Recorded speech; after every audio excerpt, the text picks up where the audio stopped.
السلام علیکم. کیا حال ہے آپ سب کے؟ الحمدللہ. چلیں انشاءاللہ تعالی ہم سورہ بنی اسرائیل کر رہے ہیں.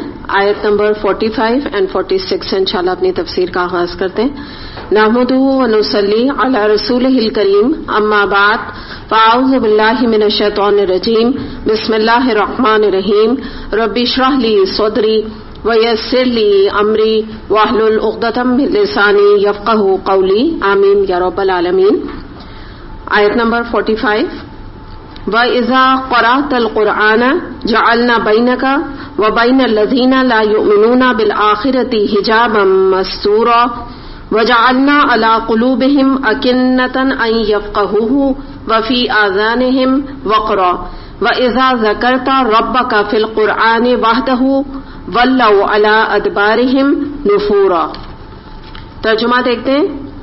جب تم قرآن پڑھتے ہو تو ہم تمہارے اور آخرت پر ایمان نہ لانے والوں کے درمیان ایک پردہ حائل کر دیتے ہیں اور ان کے دلوں پر ایسا غلاف چڑھا دیتے ہیں کہ وہ کچھ نہیں سمجھتے اور ان کے کانوں میں گرانی پیدا کر دیتے ہیں. اور جب تم قرآن میں اپنے ایک ہی رب کا ذکر کرتے ہو تو وہ نفرت سے منہ موڑ لیتے ہیں. سب سے پہلے تم یہاں دیکھتے ہیں جو بات آ رہی ہے نا, وَإِذَا قَرَأْتَ الْقُرْآنَ جَعَلْنَا بَيْنَكَ, کا جو ہے ضمیر کہلاتی ہے نا. تو جب تم قرآن پڑھتے ہو تو ہم تمہارے اور آخرت پر ایمان نہ لانے والوں کے درمیان ایک حجاب یا پردہ قائم کرتے ہیں نا. تو تمہارے کیا مراد ہے یہاں پہ؟ آپ کو کچھ سمجھ آ رہا ہے؟ نبی کریم صلی اللہ علیہ وسلم کی بات ہے, یعنی آپ صلی اللہ علیہ وسلم اور آخرت پر ایمان لانے والوں. تو اب آپ صلی اللہ علیہ وسلم کا ذکر قرآن کے حوالے سے کیوں آ رہا ہے؟ کیونکہ آپ قرآن کو پڑھ کے تفسیر کر کے آگے پہنچاتے تھے نا لوگوں تک. تو یعنی آپ صلی اللہ علیہ وسلم جو کچھ قرآن پڑھ کے سنا رہے ہیں اس کے اور ان لوگوں کے درمیان جو آخرت پر ایمان نہیں لاتے ایک پردہ حائل ہو جاتا ہے. یعنی آپ صلی اللہ علیہ وسلم سے پردہ نہیں آ جاتا ہے. سمجھ گئے نا بات؟ جو وہ میسج جو پیغام آگے پہنچا رہے ہیں اس کے درمیان پردہ حائل ہو جاتا ہے. پہلے تو اس بات کو آپ سمجھ لیں نا. اب آگے ہم اس کو کافی ڈیپتھ میں اس آیت کو دیکھتے ہیں. بہت امپورٹنٹ آیات میں سے اس کا شمار ہوتا ہے. سب سے پہلے ہم عربک ٹیکسٹ میں دیکھتے ہیں. یہاں پہ لکھا ہوا ہے مثال کے طور پہ اکنتن. یہ آیت نمبر حالانکہ 46 کی بات ہو رہی ہے لیکن میں تفسیر اس کی دونوں کو مکس کر کے کروں گی کیونکہ بات آگے پیچھے ہے وہی. تھوڑی کبھی بات 45 کی آ جائے گی, کبھی 46 کی آ جائے گی. تو اگر آپ آگے کی آیت میں دیکھیں 46, اس میں ایک ورڈ آ رہا ہے اکنتن. اس کو میں لکھ دیتی ہوں تاکہ آپ اچھی طرح سے بات کو سمجھ سکیں. ٹھیک ہے, اکنتن.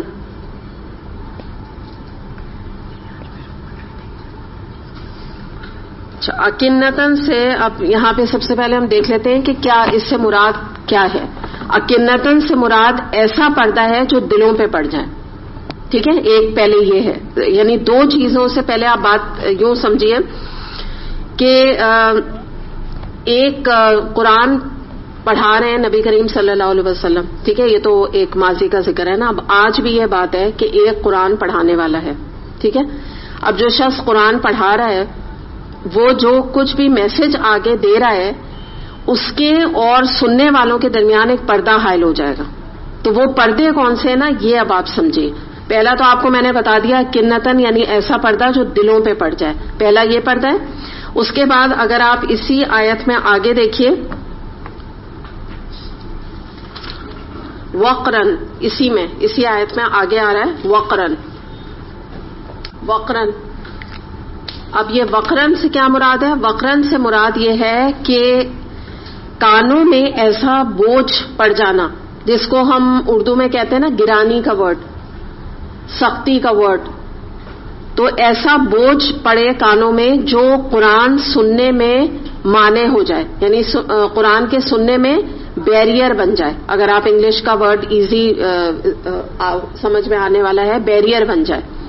ٹھیک ہے, تو میں دوبارہ ریپیٹ کر دیتی ہوں. وقر مراد کانوں میں ایسا بوجھ جو قرآن سننے میں مانع ہو جائے یا قرآن سننے میں بیریئر بن جائے.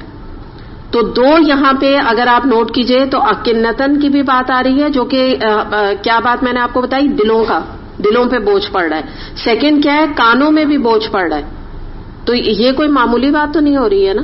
ایک انسان کے ساتھ. یعنی ہم نبی کریم صلی اللہ علیہ وسلم کا تو آپ سمجھ لیجیے ہم ماضی میں ذکر کر رہے ہیں تو اس حساب سے ابھی دیکھیں گے کہ وہ تو ظاہر ہے آپ کو بھی پتا ہے منافقین کی بات ہوتی تھی ماضی میں کہ ان کے ساتھ یہ معاملہ ہوتا تھا. لیکن آج کے دور کی بھی یہ بات ہے, آج بھی ایسے ہی ہے کہ بعض دفعہ جب انسان جو ہے قرآن سن رہا ہوتا ہے, یہ قرآن سننے والوں کا ہی ذکر ہے, قرآن سننے کے باوجود جو ہے کیونکہ ان کی نیت, ہم لوگوں نے پچھلی کلاس میں بات کی تھی نا کہ ان کی نیت کے نادرستگی کی وجہ سے دو طرح کا بوجھ ان کے دلوں پہ اور ان کے کانوں پہ پڑتا ہے. اب اس کو تھوڑا سا ہم آگے لے کے چلتے ہیں شاید کو, کہ ہوتا یہ ہے کہ اگر آپ نوٹ کریں کہ جب ماضی میں بات ہو رہی ہے نبی کریم صلی اللہ علیہ وسلم کے پاس منافقین آتے تھے, کفار آتے تھے, ہر ایک کو اجازت تھی نا آنے کی بیٹھنے کی, تو وہ آ کے جب قرآن کا پیغام سنتے تھے تو ان کا معاملہ یہ ہوتا تھا کہ کیونکہ وہ آخرت پہ یقین نہیں رکھتے تھے, جو کہ اللہ تعالیٰ خود اس آیت میں فرما رہے ہیں نا کہ ان کا پرابلم یہ ہے کہ وہ آخرت پہ یقین نہیں رکھتے تھے, تو جب وہ آخرت پہ یقین نہیں رکھتے تھے تو اس کی وجہ سے ان کے یہ کانوں میں اور دلوں میں ان کے پردہ بوجھ جو بھی آپ کہہ لیجیے ان کے دل کے اوپر آ جاتا تھا. صحیح. آج کے زمانے میں اگر آپ بات یوں سمجھیے کہ آج جب ایک قرآن سننے والا آ رہا ہے, قرآن سن رہا ہے, لیکن یہ نہیں بات ہے کہ اسے آخرت پہ یقین نہیں, ایسا تو نہیں ہو سکتا نا. پرابلم کیا ہے کہ آخرت پہ یقین تو ہے لیکن اس کا عمل یہ نہیں بتا رہا ہے کہ اس کو آخرت کا یا اللہ تعالیٰ کے پاس جانے کا یا پیشی کا کوئی ڈر ہے. یہ اس کا ایک ایٹیٹیوڈ یا رویہ سامنے آ رہا ہے قرآن پڑھنے کے باوجود. تو اس وجہ سے اس کا بھی معاملہ ڈائسی ہو گیا ہے آخرت کے عقیدے کے مطابق. یعنی عقیدہ تو ہے لیکن عملی طور پہ نظر نہیں آ رہا. تو ہوتا کیا ہے کہ آپ یہ دیکھیں کہ ایک مثال سے آپ بات کو یوں سمجھیں کہ ایک اسٹوڈنٹ ہے, اگر اس کو امتحان نہیں دینا, ایگزام اس کو نہیں دینا, تو اس کو کتاب پڑھنے سے کیا دلچسپی ہوگی؟ ایڈ میتھس ہے یا فزکس ہے یا لٹریچر ہے یا کوئی باٹنی کی کتاب ہے یا اکنامکس کی کتاب ہے یا انجینئرنگ کی کتاب ہے, اس کو دینا ہی نہیں ہے نا, ایگزام ہی نہیں دینا, اسے پہلے سے سوچا ہوا ہے. تو جب اس کو ایگزام نہیں دینا تو وہ اس کتاب کو نہ پڑھے گا, نہ وہ ٹیچر سے کوئی اپنی ریلیشن شپ رکھے گا, نہ ٹیچر سے جا کے کوئی بات کو سمجھے گا, نہ ٹیچر کو کوئی اہمیت دے گا, نہ کلاسز اٹینڈ کرے گا. سمپل بات ہے نا, اس کو دینا ہی نہیں ایگزام, اس نے اپنے دماغ میں یہ چیز بٹھا لی. اچھا, پھر آپ دیکھیں کہ جس اسٹوڈنٹ کو ایگزام کی فکر ہے اس کو پتا ہے کہ مجھے امتحان بھی دینا ہے اور مجھے اپنا آگے کریئر بھی بنانا ہے, ٹیچر کے ساتھ بھی مجھے ایک خود بخود ہی ایک ریلیشن شپ ہوتی ہے پڑھنے والے اسٹوڈنٹ کی نا, کہ ایک تعلق ہوتا ہے کہ اس کو کوئی چیز سمجھ نہ آئے تو وہ اس کو پتا ہوتا ہے میں جا کے اس بات کو جب چاہوں میں ان سے سمجھ سکتا ہوں یہ بات نا ٹیچر سے. تو ہوتا یہ کہ وہ ٹیکسٹ بک کی بھی فکر کرے گا اور ٹیچر کی بھی فکر کرے گا, ریگولیرٹی کے ساتھ کلاس میں بھی آئے گا, اور اگر کوئی چیز سمجھ میں نہیں آئے گی تو اور زیادہ سمجھنے کی کوشش کرے گا. اچھا, اب ٹیچر کا بھی رویہ اس کے ساتھ کیا ہوگا کہ ظاہر ہے جب وہ اس کا انکلینیشن دیکھے گا, اس کی طلب دیکھے گا تو وہ اور زیادہ اچھی طریقے سے بات اس کو سمجھائے گا, may be compare to other students, کیونکہ اس کے اندر طلب زیادہ ہے نا, وہ طلب زیادہ کر رہا ہے ایک عام اسٹوڈینٹ سے.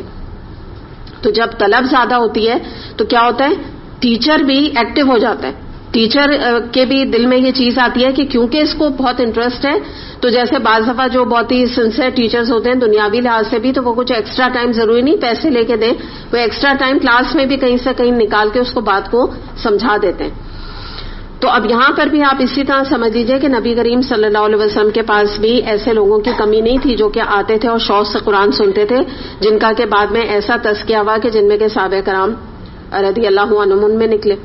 لیکن کچھ لوگ ایسے ہوتے تھے کہ جو آتے تو تھے لیکن ان کو کوئی شوق علم کا نہیں ہوتا تھا, مجبوری کے ساتھ, کیونکہ وہ منافق تھے اور ان کو اپنے اوپر ایک ٹائٹل لگوانا ہوتا تھا کہ ہم مسلمان ہیں, اور اگر وہ قرآن کی مجلس میں نہیں بیٹھتے تو پھر لوگوں کا معاملہ ان کے ساتھ شک کا ہو جاتا کہ پتہ نہیں یہ مسلمان ہیں بھی کہ نہیں.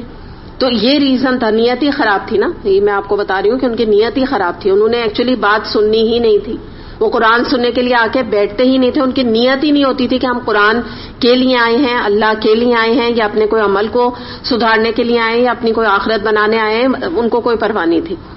تو بالکل اسی طرح سے آپ سمجھیں کہ اگر ایسے لوگوں کو کوئی بہترین سے آج, یعنی اب آج کے اس میں دوبارہ آپ واپس آ جائیے کہ اگر ایسے لوگوں کو یا ایسے اسٹوڈنٹ کو کوئی بہترین بیسٹ سیلر بھی کتاب دی جائے تو ایسی کتاب میں جب ان کو انٹرسٹ نہیں ہوگا تو ان کو اس کتاب سے کوئی نفع, کوئی منافع, کوئی فائدہ نہیں پہنچے گا. بالکل ان منافقین کی طرح کہ جیسے ان کو جب نبی کریم صلی اللہ علیہ وسلم سے دلچسپی نہیں تھی تو اسی طرح نہ ان کو قرآن سے بھی دلچسپی نہیں تھی.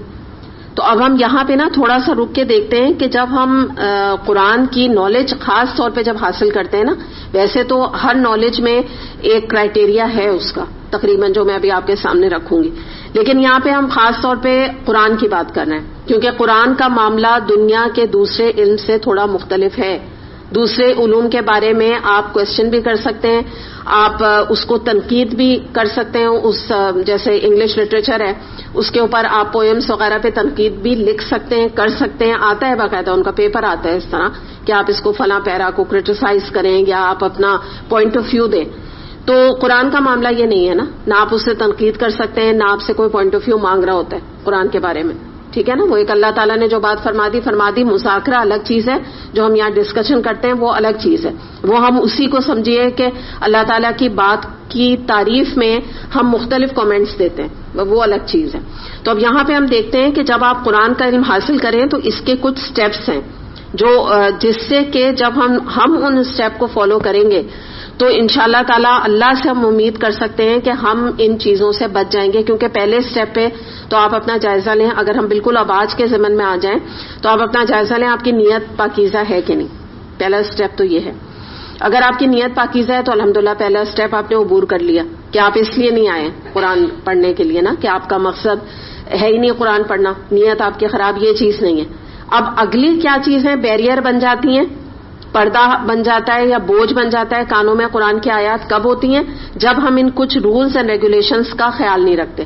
تو اس کو ہم یہ دیکھتے ہیں کہ وہ رول کیا ہیں، ڈفرینٹ سٹیپس کیا ہیں. ان میں سب سے پہلا ہے ٹو لسن. ٹھیک ہے، خاموشی اختیار کرنا، متوجہ ہونا قرآن کی طرف. پھر تیسری چیز ہے جو بھی آپ کے سامنے آیات آ رہی ہیں یا قرآن کی حکمت آ رہی ہے اس کو پرزرو کرنا، یعنی اس کو اپنے دماغ میں آپ اس کو پرزرو کہہ لیجیے، آپ اس کو ایبزارب کہہ لیجیے، دونوں چیزیں ہو سکتی ہیں. ٹھیک ہے، یہ ڈفرینٹ سٹیپس ہیں. اب ان کو آپ اردو میں چاہیں آپ اس کو ٹرانسلیٹ کر لیں کہ پہلا سٹیپ ہے بات کو غور سے سننا. قرآن کی آیات کو جب قرآن کی کلاس ہو رہی ہے اس میں بات کو غور سے سننا. اس کے بعد جب آپ سنیں گے تو سننے کے لیے آپ کو خاموشی اختیار کرنی ہے اور اٹینٹو ہونا، یعنی متوجہ ہونا ہے، بغور بات کو سننا ہے، جس کو ہم انگلش میں کہتے ہیں آل ایئرز ٹو قرآن. کان لگے ہوئے ہیں آیت کے اوپر، یہ مراد ہے. پھر ٹو پرزرو اٹ، جو آیت آپ کے سامنے آئی ہے یا جو اللہ تعالیٰ کی بات آپ کے سامنے آئی ہے، اللہ تعالیٰ کا مطالبہ آپ کے سامنے آیا ہے، اس کو پرزرو کرنا، بچانا. اس کو کہاں پر؟ اپنے دل میں. اور ایبزارب بھی کہاں کیا جاتا ہے؟ اپنے دل میں. چاہے آپ اسے پرزرو کا ورڈ کہتے ہیں، آپ کو ایبزارب آسان لگتا ہے تو ایبزارب کہہ لیں. ایبزارب کا ترجمہ آسان ہے جذب کرنا بات کو. اس کے بعد یہ ایٹ اے ٹائم آپ جو یہاں پر آئے ہوئے ہیں نا، خاص طور پہ یہ آپ کو مجھے سمجھانے کی ضرورت ہے کہ جو آپ ایسا قرآن اسٹوڈنٹ ہیں، یہ ایٹ اے ٹائم آپ کو یہ کام کرنا ہے. یہاں پہ یہ جو میں آپ کو رولز بتا رہی ہوں، کس لیے یہ کرنا ہے، کس لیے یہ رول بتائے جا رہے ہیں؟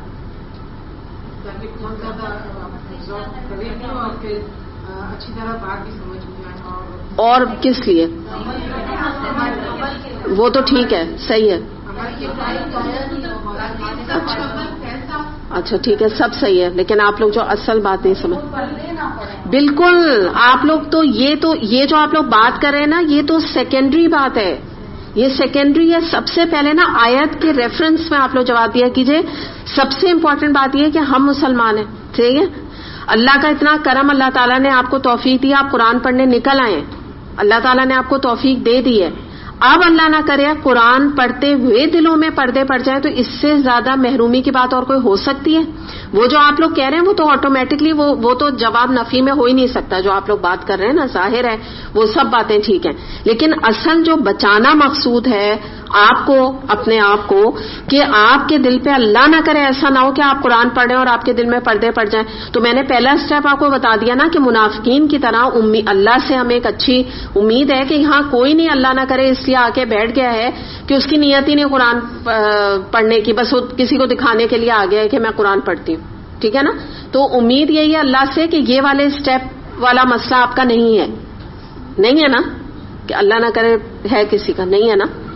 تو بولے نا، پریشان بول رہے کیوں نہیں ہے؟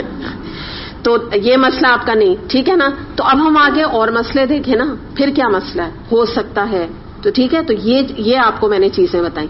پھر ایک اور بات کیا ہے کہ فرض کر لیجیے آپ نے یہ سب کچھ یہاں کر لیا، یہ 3 چیزیں آپ نے عبور کر لی 3 سٹیپ تک، لیکن اس کے بعد آپ نے قرآن کو اپنی پریکٹس میں نہیں لائے، قرآن پر آپ نے پریکٹس کیا ہے، آپ نے اس کے اوپر عمل نہیں کیا. یہ بھی چیز بیریئر بن سکتی ہے. پھر اس کے بعد کیا ہے، ٹو اسپریڈ اٹ. پھر یہ کہ جو کچھ علم آپ نے حاصل کیا آپ نے اپنی استطاعت، دیکھیے اللہ تعالیٰ آپ سے آپ کی اپنی استطاعت کے مطابق آپ سے سوال کرے گا. آپ میں سے کچھ لوگ ہوں گے جن میں الحمدللہ یہ ایبلٹی ہوگی کہ وہ پیغام کو یا تبلیغ کو آگے 20-30 لوگوں تک پہنچا سکیں. یہ ایبلٹی ہوتی ہے اور ایک اللہ کی توفیق بھی ہوتی ہے، علم بھی چاہیے ہوتا ہے، بہت ساری چیزیں ہوتی ہیں.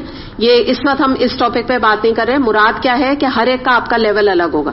اللہ تعالیٰ آپ کی استطاعت کے مطابق دیکھے گا کہ آپ کے اندر کتنا پوٹینشیل تھا. چلے کچھ بھی نہیں تھا پوٹینشیل تو اتنا تو تھا کہ آپ اپنے بچوں تک یا اپنے خاندان والوں تک یا اپنی میٹس تک بات پہنچا دیتے، تو وہ بھی کیوں نہیں پہنچائی؟ ٹھیک ہے نا، کوسچن مارک لگ جائے گا.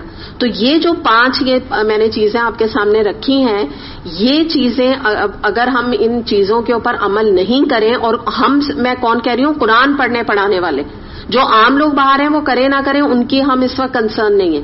ہم اپنی بات کر رہے ہیں کہ ہمیں اللہ تعالیٰ نے ایسے مقام پہ پہنچا دیا اور اس کے باوجود اللہ نہ کرے کہ ہم آئیں خالی ہاتھ اور خالی ہاتھ چلے جائیں. اب میں آپ کو اس کے ریپرکشنز بتاتی ہوں یا ان لوگوں کے بارے میں بتاتی ہوں کہ جو ان میں سے آپ سمجھ لیجئے کہ کوئی بھی ایک سٹیپ مائنس ہے یا نمبر 1 نیت خراب ہے. ٹھیک ہے، نیت کی خرابی ریاکاری کے علاوہ بھی بہت سی چیزیں ہوتی ہیں. بعض دفعہ جو ہے وہ لوگوں کو پتہ نہیں ہوتا، ہم نے کلاس میں ایڈمیشن لے لیا، پتہ نہیں کیوں لے لیا. بعض دفعہ ایبسنٹ مائنڈیڈ ہوتے ہیں، ان کو کچھ آئیڈیا نہیں ہوتا وہ کیوں آنے لگے یا وہ کیوں یہاں آ رہے ہیں، یا اچانک آتے آتے اس کے بعد چھوڑ دیتے ہیں. جیسے کوئی ایک گرامر کے آج کل کورسز نکلے تو بغیر سوچے سمجھے، بغیر ایک فن ایکٹیویٹی کے طور پہ، ایک انٹلیکچوئل ایکٹیویٹی کے طور پہ بھی کچھ لوگ یہ کورس کر رہے ہیں، سوری ٹو سے. تو وجہ یہ کہ ان کو پتہ نہیں ہے، یعنی ان کو عمل اور قرآن کے بارے میں نالج نہیں ہے، بس ایک مزہ آ رہا ہے، یہ ضمائر ہیں، یہ فلاں ہیں، یہ فلاں ہیں. تو جب آپ علم کو just for the sake of علم پڑھیں گے، دینی علم کو، تو اس کا یہ مسئلہ پھر بن جاتا ہے، یہ بن سکتا ہے.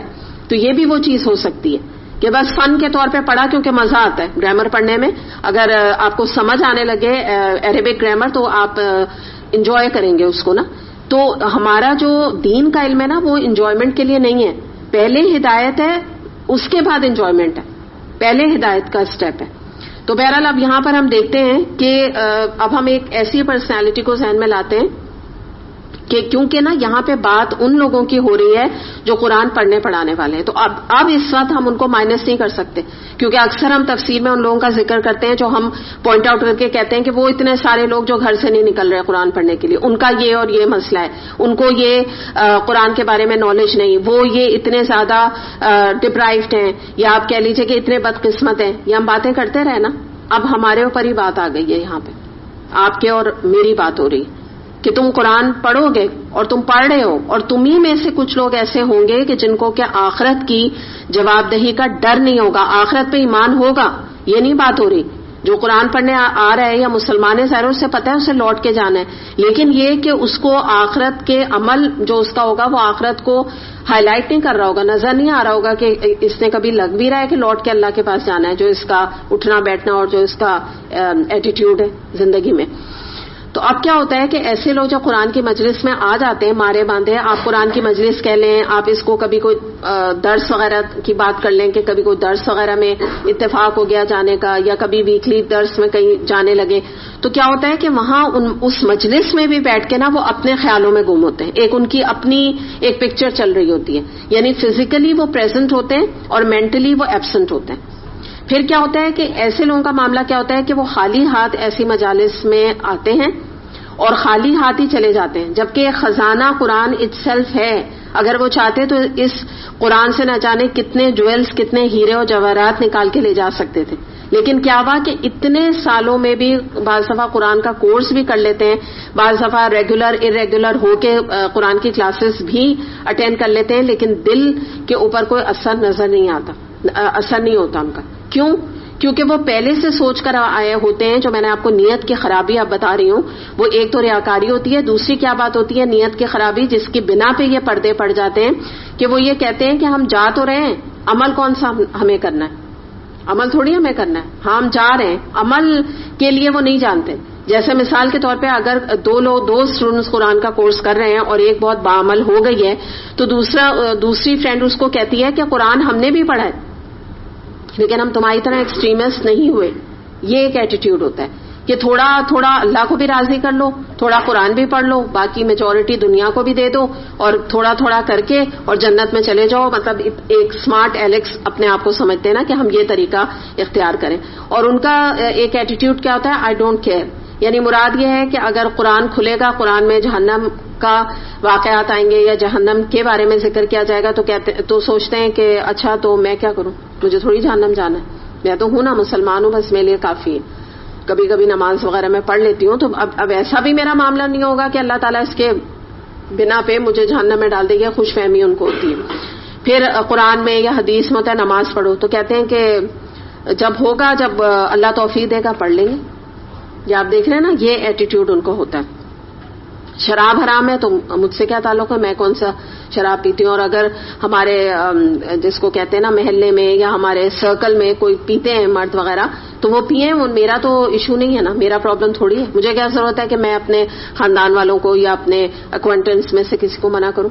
تو ایک شان بے نیازی کے ساتھ آتے ہیں اور ایک اپنا ایٹیٹیوڈ لے کے قرآن پڑھنے کے لیے آتے ہیں, عاجزی کے ساتھ نہیں آتے. جبکہ قرآن جو ہے وہ ایک خاص دی بک ہے, ایک خاص کتاب ہے. دا علم جس کو کہتے ہیں نا کہ علم, دا علم نا, جس کو ہم العلم کہتے ہیں. آپ یہاں کا بھی جو ادارہ ہے جو دا علم ہے اس سے مراد کیا ہے, قرآن پاک. دا کے ساتھ جب آتا ہے نا تو وہ امپورٹنس اس کی ہو جاتی ہے, یعنی قرآن کا علم مراد ہوتا ہے. تو ایک معزز کتاب ہے, ایک زندہ کتاب ہے. جو جھک کر آئے گا اور جھک کے اس کتاب کو لے گا اسی کو ہدایت ملے گی. جو اکڑ کے آئے گا اور ایک اپنے ایٹیٹیوڈ دکھا کے اس کتاب کے ساتھ آئے گا تو اس کا جو رویہ ہے یہ حجاب بن جائے گا اس کے دل کے درمیان اور قرآن کی آیات کے درمیان. اور پرابلم کیا ہوتا ہے کہ ایسے لوگوں کے ساتھ یہ ہوتا ہے کہ وہ بہت کچھ سوچ کے آئے ہوئے ہوتے ہیں کہ قرآن میں یہ لکھا ہوگا, فلاں بات ہماری مرضی کی لکھی ہوئی ہوگی. لیکن ہوتا کیا ہے کہ جب ایسے لوگ جب قرآن پڑھنا شروع کرتے ہیں تو ان کی سوچ اور مزاج قرآن کے ساتھ نہیں ملتا. مثال کے طور پہ ان کو شرک والی بات, ایک رویہ یہ ہوتا ہے کہ فوراً انسان شرک چھوڑ دے, اور ایک رویہ ہوتا ہے کہ وہ کہتے ہیں ہم سے نہیں کلک کر رہا قرآن, ہمارا تو کانسیپٹ کچھ اور ہے, ہم تو مزاروں میں جا کے سمجھتے ہیں کہ دعا مانگو تو قبول ہوتی ہے نا. تو یہ کیا قرآن کہہ رہا ہے, آئی ڈونٹ گیٹ اٹ, یہ والی بات ہے, مجھے کچھ سمجھ نہیں آئی یہ بات. یا یہ کہ بدعات کی بات ہوتی ہے تو کہتے ہیں ہماری تو بچپن سے یہ ہوتا چلا آ رہا ہے, ہمارے تو بچپن سے قرآن خوانی ہوتی رہی, ہمارے تو بچپن سے میلاد ہوتے رہے. تو کیا مطلب ہمارے آپ جو اینسسٹرز ہیں یا آبا اجداد اور نانی ہیں تو وہ سب غلط کہہ رہی تھی کیا, جو آج یہ بات ہمیں پتہ چل رہی ہے. تو ایک دم سے نا ان کو ریزنٹ کرتا ہے قرآن, نعوذ باللہ.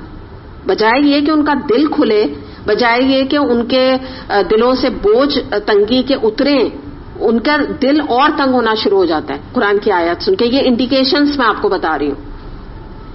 اور بات جو میں آپ کو بتاؤں نا وہ ہوتا کیا ہے کہ وہ کچھ اور ایکسپیکٹیشن لے کے قرآن سے آئے ہوتے ہیں اور سننے کو کچھ اور ملتا ہے, تو جس سے پھر ان کے اندر ریزنٹمنٹ پیدا ہوتی ہے, غصہ ان کو آتا ہے. اور جیسے ابھی آگے آپ دیکھیں کہ ہم دیکھ رہے ہیں نا یہاں پہ جو آگے یہیں پر بالکل اینڈ میں آ رہا ہے کہ جب تم قرآن میں ایک ہی رب کا ذکر کرتے ہو تو نفرت سے منہ موڑ لیتے ہیں. یعنی کیا ہوتا ہے کہ وہ کیا چاہتے ہیں کہ بھئی کچھ پیروں کا کچھ فقیروں کا بھی ذکر کیا جائے نا. یہ ہر وقت ایک ہی وہابیت, ابھی اس دن ہم لوگ وہابی کے اوپر بات کر رہے تھے نا, تو اللہ تعالیٰ کا بھی تو نام وہاب ہے نا. تو وہابیت جو ہوتی ہے وہ کیا ہوتی ہے, ایک اللہ کو ماننا. تو وہ یہ کہتے ہیں کہ ایک اللہ ہی کا ذکر, ہر وقت وہابیت, ہر وقت اللہ کا ذکر کرنا, اللہ کی رٹ لگا کے رکھنا. اور اللہ ہی کے تو اتنے نیک بندے ہیں, وہ اولیاء یا بزرگ, ان کی کتنی کرامات ہیں اور ان کے کتنے معجزات ہیں, ان کا ذکر یہ نہیں کرتے. یہ کون نہیں کرتے؟ جب آپ قرآن پڑھنے جس کے پاس جائیں گے, اگر وہ آپ کو پیور قرآن اور شریعہ اور سنت اور قرآن کے حساب سے تعلیم دے گا تو اس میں کوئی آپ کو کرامات, اولیاء کے قصے وغیرہ نہیں سننے کو ملیں گے. تو ایسے لوگ اس میں ڈپریسڈ ہوتے ہیں. اب میں یہاں پہ آپ کو نا تھوڑا سا آگے بڑھ کے میں لاسٹ پارٹ پر آ گئی ہوں کہ جب ایک ہی اللہ کا ذکر کرتے ہو تو وہ نفرت سے منہ موڑ لیتے ہیں, کہتے ہیں کیا بس اللہ اللہ اللہ, اور کوئی بات ہی نہیں کرنے کی ان لوگوں کے پاس ہے.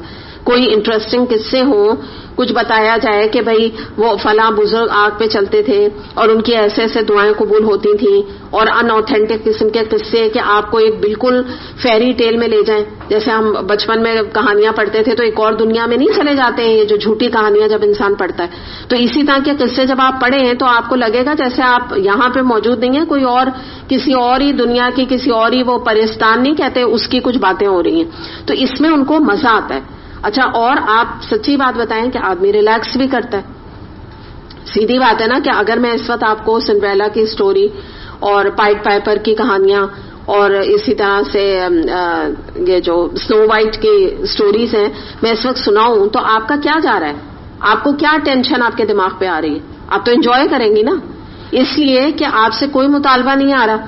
ایک کہانی آپ کو سنائی جا رہی ہے, آپ اس کہانی پہ جھوم رہے ہیں, کبھی ہنس رہے ہیں, کبھی کوئی ڈرامائی اس میں اینگل آ رہا ہے تو آپ اسی طرح سے اس کو لے رہے ہیں, تھرلر کے طور پہ لے رہے ہیں. لیکن جب ہم قرآن پڑھتے ہیں تو ہمارے اوپر مطالبہ آتا ہے جس سے ہم اتنی ایزی وے میں قرآن کو لے نہیں پاتے. تو یہ چیز ایکچولی ان کو برداشت نہیں ہوتی. وہ یہ کہتے ہیں اتنا ڈرائی, اتنی سخت, اور جنت اور دوزخ کا ذکر, تو یہ جو چیز ہے نا جنت کا تو یعنی اس چیز کو تو اگنور کر دیتے ہیں, یعنی دوزخ کا ذکر بار بار آ رہا ہے. تو یہ کیا بھائی کچھ اولیاء کی کرامات بتاؤ, بزرگوں کو خراج تحسین پیش کرو تم اپنے درسوں میں, ان کی تعریفیں کرو, اور جس پر اللہ نے اختیارات ایکچولی بانٹ رکھے ہیں. یہ ان کا کانسیپٹ ہے. یعنی یہ ہے کہ وہ یہ چاہتے ہیں کہ جو تبلیغ کرنے والا ہے وہ بار بار اس بات کا احساس لوگوں کو دلائے کہ دیکھو اصل تو یہ اولیاء اللہ ہیں, یہ دراصل وسیلہ ہیں. تم ڈائریکٹ اللہ سے دعا نہیں مانگ سکتے, ان سے دعا مانگو گے تو تمہاری دعا قبول ہوگی. تو جب ایسے درسوں میں باتیں کیے جاتی ہیں تو وہ کیا کہتے ہیں, واہ واہ بہت اچھی بات, سبحان اللہ, کیا بات کہی نا, بڑا ان کو مزہ آتا ہے. اور جب کوئی انسان پیورلی اللہ کا ذکر کرتا ہے, سنت کا ذکر کرتا ہے, تو وہ یہ کہتے ہیں کہ ان کو کیا ہو گیا ہے. یہ جب بات کرتے ہیں, اگر غیب کی بات کرتے ہیں تو کہتے ہیں غیب کا علم اللہ کے پاس ہے. قادر ہے, اگر قدرت رکھتا ہے تو اللہ رکھتا ہے. اختیارات کی بات کریں گے تو کہیں گے بس اللہ کے پاس سارے اختیارات ہیں, کسی اولیاء کے پاس کوئی اختیارات نہیں. دعا بھی کہتے ہیں مانگو تو سوال نہیں کہ کہیں اور مانگو سوائے اللہ کے, مزار میں نہ جاؤ. تو یہ کس طرح کا انہوں نے دین بنایا ہے, جبکہ ہمارے آستانے, ہمارے جو یہ ایک ٹریجرز ہیں, ہمارے جو ہمارے مزار ہیں, تو ان میں یہ کیا کوئی چیز نہیں ہے. حالانکہ اگر حقیقتاً ہم دیکھیں, یہ میں ان کی باتیں کر رہی ہوں, ٹھیک ہے, اپنے ذہن میں رکھیے گا. اگر حقیقتاً دیکھیں کہ ہم ان مزاروں میں ہی تو جاتے ہیں, تو ہم جب منتیں مانتے ہیں تو اولاد بھی ہمیں یہیں سے ملتی ہے, منہ مانگی مرادیں بھی ہماری یہیں پوری ہوتی ہیں, شفا بھی ہمیں یہیں سے نصیب ہوتی ہے, کاروبار بھی ہمارے انہیں درگاہوں سے چمکتے ہیں. تو بات کیا ہے کہ جب ہر چیز ہمیں یہ اولیاء اللہ دے رہے ہیں اور انہی کے وسیلے سے, ہم کوئی ان سے تھوڑی مانگ رہے ہیں, ہم تو وسیلہ کر رہے ہیں, وسیلے سے دعائیں مانگ رہے ہیں. تو یہ جب اس طرح کا ذکر کیا جاتا ہے تو آپ سوچیں کہ ان کی نفرت میں اضافہ ہوتا ہے. کتنی سخت بات ہے. یعنی قرآن سے بھی کوئی نفرت کبھی کر سکتا ہے؟ تو یہ ایک مینٹیلٹی بن جاتی ہے ایسے لوگوں کی جو اللہ کو چھوڑ کر ان کی نیت یہ ہوتی ہے کہ اولیاء وغیرہ کا ذکر کیا جائے. تو یہاں آپ نے دیکھ لیا, 2-3 چیزیں آپ کے سامنے آ گئی ہیں کہ نیت کی خرابی کی بنا پر یہ پردے پڑتے ہیں. تو ایسے لوگ بھی جب قرآن اس نیت کے ساتھ سنتے اور پڑھتے ہیں تو ظاہر سی بات ہے جو عقیدہ قرآن ہمیں بتاتا ہے اور جو ان کے عقائد ہوتے ہیں تو وہ تو بالکل ہی ان کی لائف سٹائل سے ویریفائی نہیں ہوتا.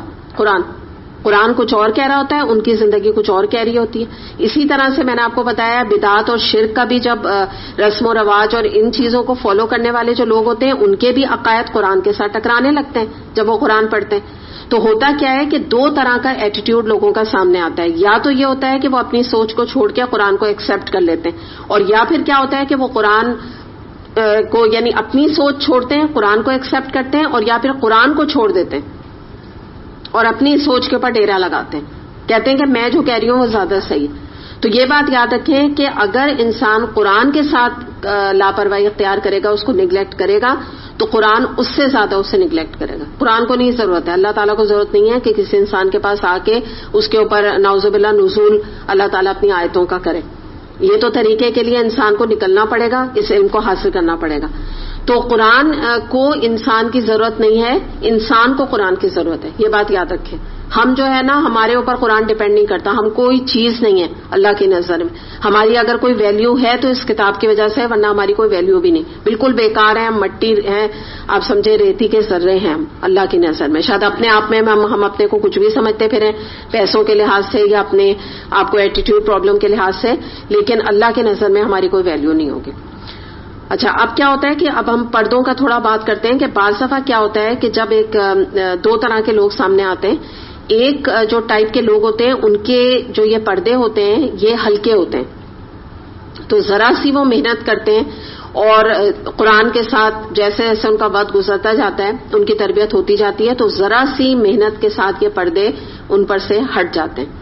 لیکن کچھ لوگ ایسے ہوتے ہیں کہ ان کے پردے بہت سخت ہوتے ہیں اور بہت زیادہ آئرن کرٹنز آپ جیسے سمجھ لیجئے، تو ان کے لیے آسان نہیں ہوتا کیونکہ ان کی ویو لینتھ ہی قرآن سے نہیں ملتی.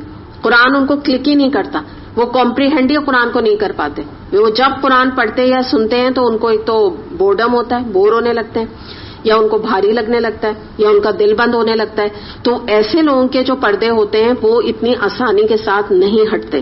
اور وہ پردے کس کس چیز کے ہو سکتے ہیں؟ غفلت کا پردہ ہو سکتا ہے، شرک کا پردہ ہو سکتا ہے، لاپرواہی کا پردہ ہو سکتا ہے. پھر ایک اور چیز کو ہم نے ڈسکس نہیں کیا ہے کہ حب دنیا. بعض دفعہ جب بہت زیادہ دنیا کی محبت میں کچھ لوگ گرفتار ہوتے ہیں ان کے اوپر بھی قرآن اثر نہیں کرتا. یعنی وہ آ تو جاتے ہیں قرآن پڑھنے کے لیے لیکن بہت جلد چھٹ جاتے ہیں، بہت جلدی قرآن کو چھوڑ کے چلے جاتے ہیں. کیونکہ جب آپ کے دل میں دنیا بہت زیادہ پینیٹریٹ کر جائے اور دنیا کی پرائیورٹی بہت زیادہ بڑھ جائے تو یہ ایک ایسا پردہ، یہ بھی ایک پردہ ایسا ہے کہ جو اتنی آسانی کے ساتھ جو ہے ہٹتا نہیں. اس کو آئرن کرٹنز کہتے ہیں، کچھ ایسے پردے ہوتے ہیں. تو پھر اس کے بعد ایک اور بھی ہم نے اس کو ڈسکس اب ہم کر رہے ہیں، ابھی تک نہیں کیا تھا، تکبر کا پردہ. تکبر کا پردہ کیا ہوتا ہے کہ اللہ تعالیٰ کے کلام کو بینیتھ مائی ڈگنیٹی سمجھنا، نعوذ باللہ، کہ مطلب میں کیا چیز ہوں اور اللہ تعالیٰ کا حکم اتنا سخت حکم میرے لیے تو بہت مشکل ہے. میں اسپیشل کیس ہوں، میرا معاملہ الگ ہے. ہاں فلاں جو ہے وہ قرآن پہ عمل کر لیتا ہوگا، اس کے لیے آسان ہوگا، میرے لیے سوری آسان نہیں، میں نہیں کر سکتی، میں سر کور نہیں کر سکتی، میں ریگولر بیسس پہ قرآن نہیں پڑھ سکتی، میرے پاس وقت نہیں ہے. میں جانتی ہوں میری کیا مشکلات ہیں، دوسرے لوگوں کے لیے آسانیاں، وہ کرنا چاہے وہ کرے، میں نہیں کر سکتی. یہ انداز نا، یہ ایک تکبر ہے. کیونکہ اگر قرآن اتنا مشکل ہوتا ہے تو اللہ تعالیٰ نے یہ قرآن کے لیے نہیں کہا ہوتا کہ قرآن جو ہم نے سمجھنے کے لیے آسان کر دیا. کیا کوئی ہے نصیحت قبول کرنے والا؟ اللہ تعالیٰ یہ بات نہ کہتے. تو بالکل ٹوٹل ایک اللہ تعالیٰ کو نگیٹ کر دیا نا، نعوذ باللہ، کہ بس میں تو کر ہی نہیں سکتی، میں تو کرنا ہی نہیں چاہتی. آپ سمجھ لیں. تو اب یہاں پر ہم یہ دیکھتے ہیں کہ یہ جو لوگ ہوتے ہیں جب یہ اس مائنڈ سیٹ کے ساتھ، جو میں نے آپ کو ڈفرینٹ لوگوں کے بارے میں بتایا، جب یہ قرآن کبھی ان کو سننے کو بھی مل جاتا ہے تو آپ نے دیکھا ہوگا بعض دفعہ درسوں میں اچھا خاصا آپ درس دے رہے ہوتے ہیں، اچانک سے جو ہے نا کوشچنز عجیب و غریب قسم کے قرآن کے اوپر کوشچن کرنا، حدیث کے اوپر کوشچن کرنا، جس کو کہتے ہیں نا بالکل ہی کہاں کی کہاں بات کو لا کے کوڑی کو کوڑی سے ملا دینا. کہ افسوس یہ ہوتا ہے کہ اتنا جو 1 گھنٹے کی بات کی ان کو کچھ سمجھ نہیں آئی. یہ صرف اتنی دیر بیٹھ کے قرآن سے ٹیڑھ نکالتے رہے، صرف کوشچن قرآن پہ کرتے رہتے ہیں کہ ایسا اور ایسا کیوں ہے، حدیث کی کیا ویلیو ہے، اور فلاں جو ہے وہ وہاں کہاں پہ لکھا ہوا ہے کہ شراب حرام ہے، کہاں لکھا ہوا ہے سود حرام ہے. اس طرح کی نا عجیب سی باتیں شروع کر دیتے ہیں. تو وجہ کیا ہوتی ہے کہ وہ وہی والی بات میں نے آپ کو بتائی نا کہ اس مائنڈ سیٹ کے ساتھ جب وہ قرآن پڑھتے ہیں تو ان پردے آنے کی وجہ سے ان کو قرآن کے سمجھنے میں مشکل پیش آتی ہے، ریزینٹمنٹ پیدا ہو جاتا ہے، آرگیومنٹ کرنے کا دل چاہتا ہے، بیکاز دے کانٹ ٹالریٹ قرآن کو وہ ایسا یعنی حاوی ہو جاتا ہے شیطان. جب پردے پڑ جاتے ہیں تو کیا ہوتا ہے، پھر شیطان حاوی ہوتا ہے. تو پھر کیا ہوتا ہے کہ وہ قرآن کو 1 سیکنڈ کے لیے، جس کو کہتے ہیں نا، ٹالریٹ نہیں کرتے. ایک دم سے ان کی ریزینٹمنٹ پھر کیا ہوتا ہے، زبان کے ذریعے سے باہر آنے لگتی ہے. تو اس وقت آپ صرف یہ سوچئے کہ وہ تو ہم تفسیر کر رہے ہیں، لیکن صرف یہ سوچئے یہ ان کا ذکر کیا جا رہا ہے جو قرآن پڑھتے پڑھاتے ہیں. اصل جو وارننگ ہے یا اصل جو ڈرنے والی بات ہے وہ یہ ہے، کیونکہ موسٹ آف دا ٹائم ہم نے قرآن میں جو آیات پڑھی ہیں، میں بار بار آپ کو بتا رہی ہوں، وہ ان لوگوں کے حوالے سے عبرتناک آیات پڑھی ہیں جو قرآن نہیں پڑھ رہے ہیں، جو قرآن کا ایک لفظ نہیں پڑھتے، جو 70-80 سال کے ہو کے مر جاتے ہیں، کبھی قرآن کھول کے نہیں دیکھتے. زیادہ تر ہم ان کا ذکر پڑھتے ہیں، لیکن یہ خاص آیت ان کے بارے میں جو کہ قرآن پڑھتے پڑھاتے ہیں. اور میں نے آپ کو اس میں سارے بیریئر بھی بتا دیے. تو اس میں انسان خود اپنے آپ کو دیکھ لینا کہ اگر ان میں سے کوئی ایک چیز ایسی تو نہیں ہے کہ جس کی بنا پہ ایسا ہو رہا ہے کہ قرآن جو ہے اللہ نہ کرے اس کی آیات بیریئر بن رہی ہیں اس کے دل کے اندر جانے کے لیے.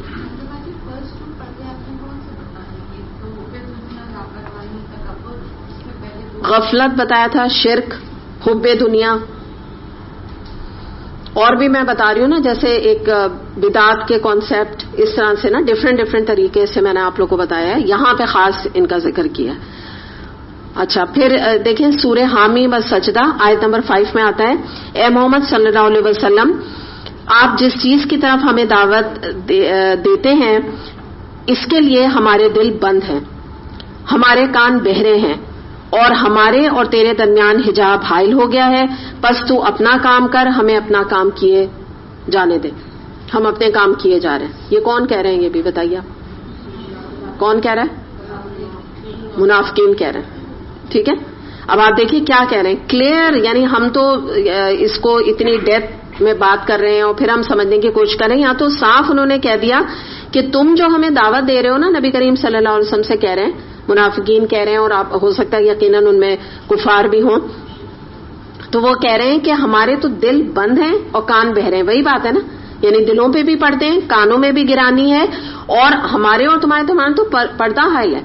ہمیں نہیں سمجھ آ رہی تمہاری بات. سمپل کیا ہے, ہمیں تمہاری باتیں یعنی آپ صلی اللہ علیہ وسلم کی بات سمجھ میں نہیں آتی ہے, آپ اپنا کام کریں پلیز, ہمیں اپنا کام کرنے دیں. ایگزیکٹلی آپ یہ دیکھیں کہ آج یہی سچویشن مسلمانوں کی نہیں ہے. آج جو خاص طور پہ ویسٹ میں آپ کو پتا ہے کہ جو اگر آپ کسی کو کچھ پریچ کرنے لگیں تو وہاں بہت مائنڈ کیا جاتا ہے. کیا کہتے ہیں, مائنڈ یور اون بزنس. ٹھیک ہے نا, ہم اگر دین کی طرف نہیں ہیں, ہم نماز نہیں پڑھتے, پلیز آپ ہمیں ہمارے حال پہ چھوڑ دیے, آپ اپنی فکر کیجئے. یہ ایک کانسیپٹ ہے, اور اس کو جو ہے نا مینرز کے خلاف بہت سمجھا جاتا ہے عام طور پہ. میں ان کے جو پریچرز ہیں میں ان کی بات نہیں کر رہی, درس و تدریس کی, لیکن عام طور پہ یونی میں یا کالج میں یا اسکولز میں اگر کوئی مسلم بچے ہیں, ان کی ہمت نہیں ہے وہ دوسرے مسلم بچوں کو کچھ بھی کہہ سکیں, کیونکہ انہوں نے اپنے نا وہ کہتے ہیں نا ڈونٹ ٹچ می والے نہیں ہوتا کہ بالکل میرے پاس بھی نہیں آؤ, یہ انہوں نے ایک بیریئر کھڑا کیا کہ آپ اپنا کام کریں, پلیز آپ نماز پڑھیں, ہمیں چھوڑ دیں ہمارے حال پہ, یہ والی چیز نا. تو آج بھی یہ کسی حد تک پائی جاتی ہے. آج انہی کا اثر ہماری بھی جو یونی یا نیو جنریشن ہے, یونیز میں کالجز میں بچوں نے یہ بات لے لی ہے, کیونکہ ان سے متاثر ہیں, انہی کو اسٹڈی کرتے ہیں, انہی کے بارے میں نیٹ میں گھنٹوں ان کے اوپر سرچنگ کرتے ہیں. تو جو ان کی سائیکالوجی, جو ان کی سوچ ہے, وہ آج بھی آ گئی ہے بچوں میں. بعض دفعہ آپ دیکھیں کہ جو نہ بچے یہ چاہتے ہیں کہ یعنی اگر کوئی ریلیجس فیملی کا بچہ ہے وہ دوسرے کو کوئی نصیحت کرے, نہ نصیحت سننا چاہتے ہیں, اور یہی بات کہہ دیتے ہیں کہ تم اپنی لائف گزارو, ہمیں اپنی گزارنے دو. یعنی چاہے وہ تمام احکامات قرآن سے ثابت ہوں, اور اسی طرح جو سو کالڈ انٹلیکچوئل جو مرد ہوتے ہیں, پڑھے لکھے مرد ہوتے ہیں, ایلیٹ کلاس سے تعلق رکھتے ہیں, یا بہت ایجوکیٹڈ قسم کی عورتیں اور مرد ہوتے ہیں, ان کا بھی مورلیس یہی معاملہ ہوتا ہے کہ اگر آپ یعنی ایک آپ کے لیول پہ جیسے آپ کی فرینڈ ہیں یا آپ کے سرکل میں کوئی ہیں, آپ ان کو اس طرح کی کوئی نصیحت کریں تو وہ کہتے ہیں کہ پلیز آپ اپنا کام کریں. آپ جاتی ہیں نا قرآن کلاس میں, آپ جاتی رہیں, مجھے معلوم ہے دین کے بارے میں بہت کچھ جانتی ہوں, مجھے آپ سے زیادہ پتہ ہے. میری تو والدہ فلاں اور بچپن سے وہ نمازیں پڑھ رہی ہیں, اور ایک وقت کی نماز انہوں نے قضا نہیں کی. ہم بھی نماز پڑھتے ہیں, ہم بھی مسلمان ہیں, بلکہ آپ ہی لوگوں نے مجھے یہ بات بتائی تھی ایک دفعہ کہ آپ لوگ جب بات کرتے ہیں تو وہ آپ سے اس طرح کہتے ہیں, ہم بھی مسلمان ہیں, ہمیں بھی بہت کچھ پتہ ہے, صرف آپ مسلمان نہیں ہیں. تو ایگزیکٹلی آپ دیکھیں یہی بات آ رہی ہے نا, یہی تو کہہ رہے ہیں کہ ہمارے حجاب ہے بھائی, ہمیں آپ کی باتیں, اور بات کیا ہوتی ہے, ہمیں آپ کی بات سمجھ نہیں آتی.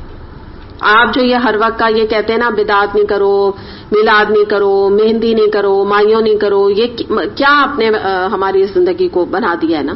یہ جو آپ جس طرح کا دین آپ ہمارے اوپر تھرسٹ کرنا چاہتے ہیں نا, ہمیں پش کر کے اس دین کی طرف لانا چاہتے ہیں نا, تو سوری ٹو سے ہمیں آپ کی باتیں سمجھ میں نہیں آتی, ہمیں آپ کی باتیں ایکسیپٹیبل نہیں ہیں. تو آپ یہ سوچ لیجئے کہ یہی والی جو چیز ہے, اگر آج ہم مسلمان ہو کے, یہ تو ہم نے قرآن پڑھنے والوں کا ایک طرف ذکر کیا کہ ان کو بہت زیادہ اس چیز میں اپنی نیتوں کو کھنگالنے کی ضرورت ہے, اور جو یہ میں نے مختلف قسم کے کرٹنز آپ کے سامنے رکھے, ان میں اپنا جائزہ لینے کی ضرورت ہے. اور دوسری بات یہ ہے کہ اور جو لوگ اگر قرآن پڑھنے والوں میں سے ہی کوئی آگے جا کے دعوت دینے کے لیے اٹھتا ہے اور ان کے خاندان والوں ان کے گھر والوں کا یہ رویہ ہوگا اگر، تو آپ یہ یاد رکھیے کہ اس طرح سے جب ایک انسان اپنے اوپر خود اب پردہ لگانا چاہے تو پھر آپ کو پتہ ہے نا کہ وہ انسان ہوپلیس کیس بن جاتا ہے. اس کو پھر جب ایک دفعہ اس طرح سے پردے پڑ جائیں اور وہ اللہ تعالیٰ سے معافیاں بھی نہ مانگے اور استغفار بھی نہ کرے اور اس کے اوپر فخر کا اظہار کرے کہ ہاں ہم نہیں پڑھتے قرآن، ہمیں نہیں سمجھ آتا قرآن، ہمیں نہیں پڑھنی نماز، یہ جب اسٹائل بن جاتا ہے نا تو پھر بہت مشکل ہے کہ انسان کو مرنے سے پہلے ہدایت ملے. میں یہ نہیں کہتی کہ بالکل نہیں ملے، اللہ چاہے تو مل بھی سکتی ہے، اگر انسان لوٹ آئے پلٹ آئے معافی مانگے تب مل سکتی ہے، ورنہ خود گھر بیٹھے نہیں مل پائے گی خود بخود اگر یہ ایٹیٹیوڈ انسان کا ہوگا. تو بہرحال یہ یہاں پہ یہی جو بات ہے کہ جو اوپر میں نے آپ کو ذکر کیا نا، تو یہ کفار مکہ کا بھی اس کے بارے میں کہتے ہیں کہ یہ قول تھا جو میں نے آپ کو ابھی اوپر بتایا نا کہ ہمارا حجاب ہے تمہارے اور ہمارے درمیان، تو یہ اس کے بارے میں آتا ہے کہ کفار مکہ کا یہ قول تھا جو کہ اللہ تعالیٰ نے اس آیت میں انہی کے اوپر الٹ دیا تھا. یعنی ابھی آپ جب دونوں کو کمپیئر کریں کہ اگر آپ اس کو ان ڈیپتھ دیکھیں تو اللہ تعالیٰ کا فرمان یہ ہے کہ جس چیز کو تم اپنی خوبی سمجھ رہے ہو، تم یہ کہہ رہے ہو کہ ہمیں اللہ کی بات سمجھ میں نہیں آتی، تو دراصل یہ تو تمہارے اوپر اللہ کی لعنت ہے. اور اللہ کی لعنت کیا ہے؟ اللہ کی رحمت سے دوری. لعنت کا بات آپ کو میں پہلے بتا چکی ہوں، یہ کوئی بد دعا کا لفظ یا گالی نہیں ہے. یہ عربک میں مراد کیا ہے؟ اللہ کی رحمت سے دوری ہے تمہیں. تم بڑے خوش ہو رہے ہو کہ تم قرآن نہیں پڑھنا چاہتے یا تمہیں توفیق نہ ملے اور تم ٹھنڈے ٹھنڈے زندگی گزارو، تم انجوائے کرو، تمہیں کوئی ٹینشنز اپنے اوپر نہیں لینی. تم اگر یہ چاہتے ہو تو یہ تمہارے اوپر اللہ کی رحمت سے دوری کی نشانی ہے، تم پر اللہ کی لعنت ہے کہ اللہ تعالیٰ کبھی تم پر رحم نہیں فرمائے گا. اور جب اللہ تعالیٰ کی رحمت سے کوئی بھی مسلمان دور ہو جائے، کیونکہ یہ مسلمانوں کا ذکر ابھی تو ہم کر رہے ہیں نا آج کے کانٹیکس میں، اگر کوئی اللہ کے رحم سے دور ہو جائے تو اس کی کہاں سے مغفرت ہوگی، کہاں سے اس کی دنیا سنورے گی اور آخرت تو آپ بھول ہی جائیں کہ اس کی کبھی سنور سکتی ہے.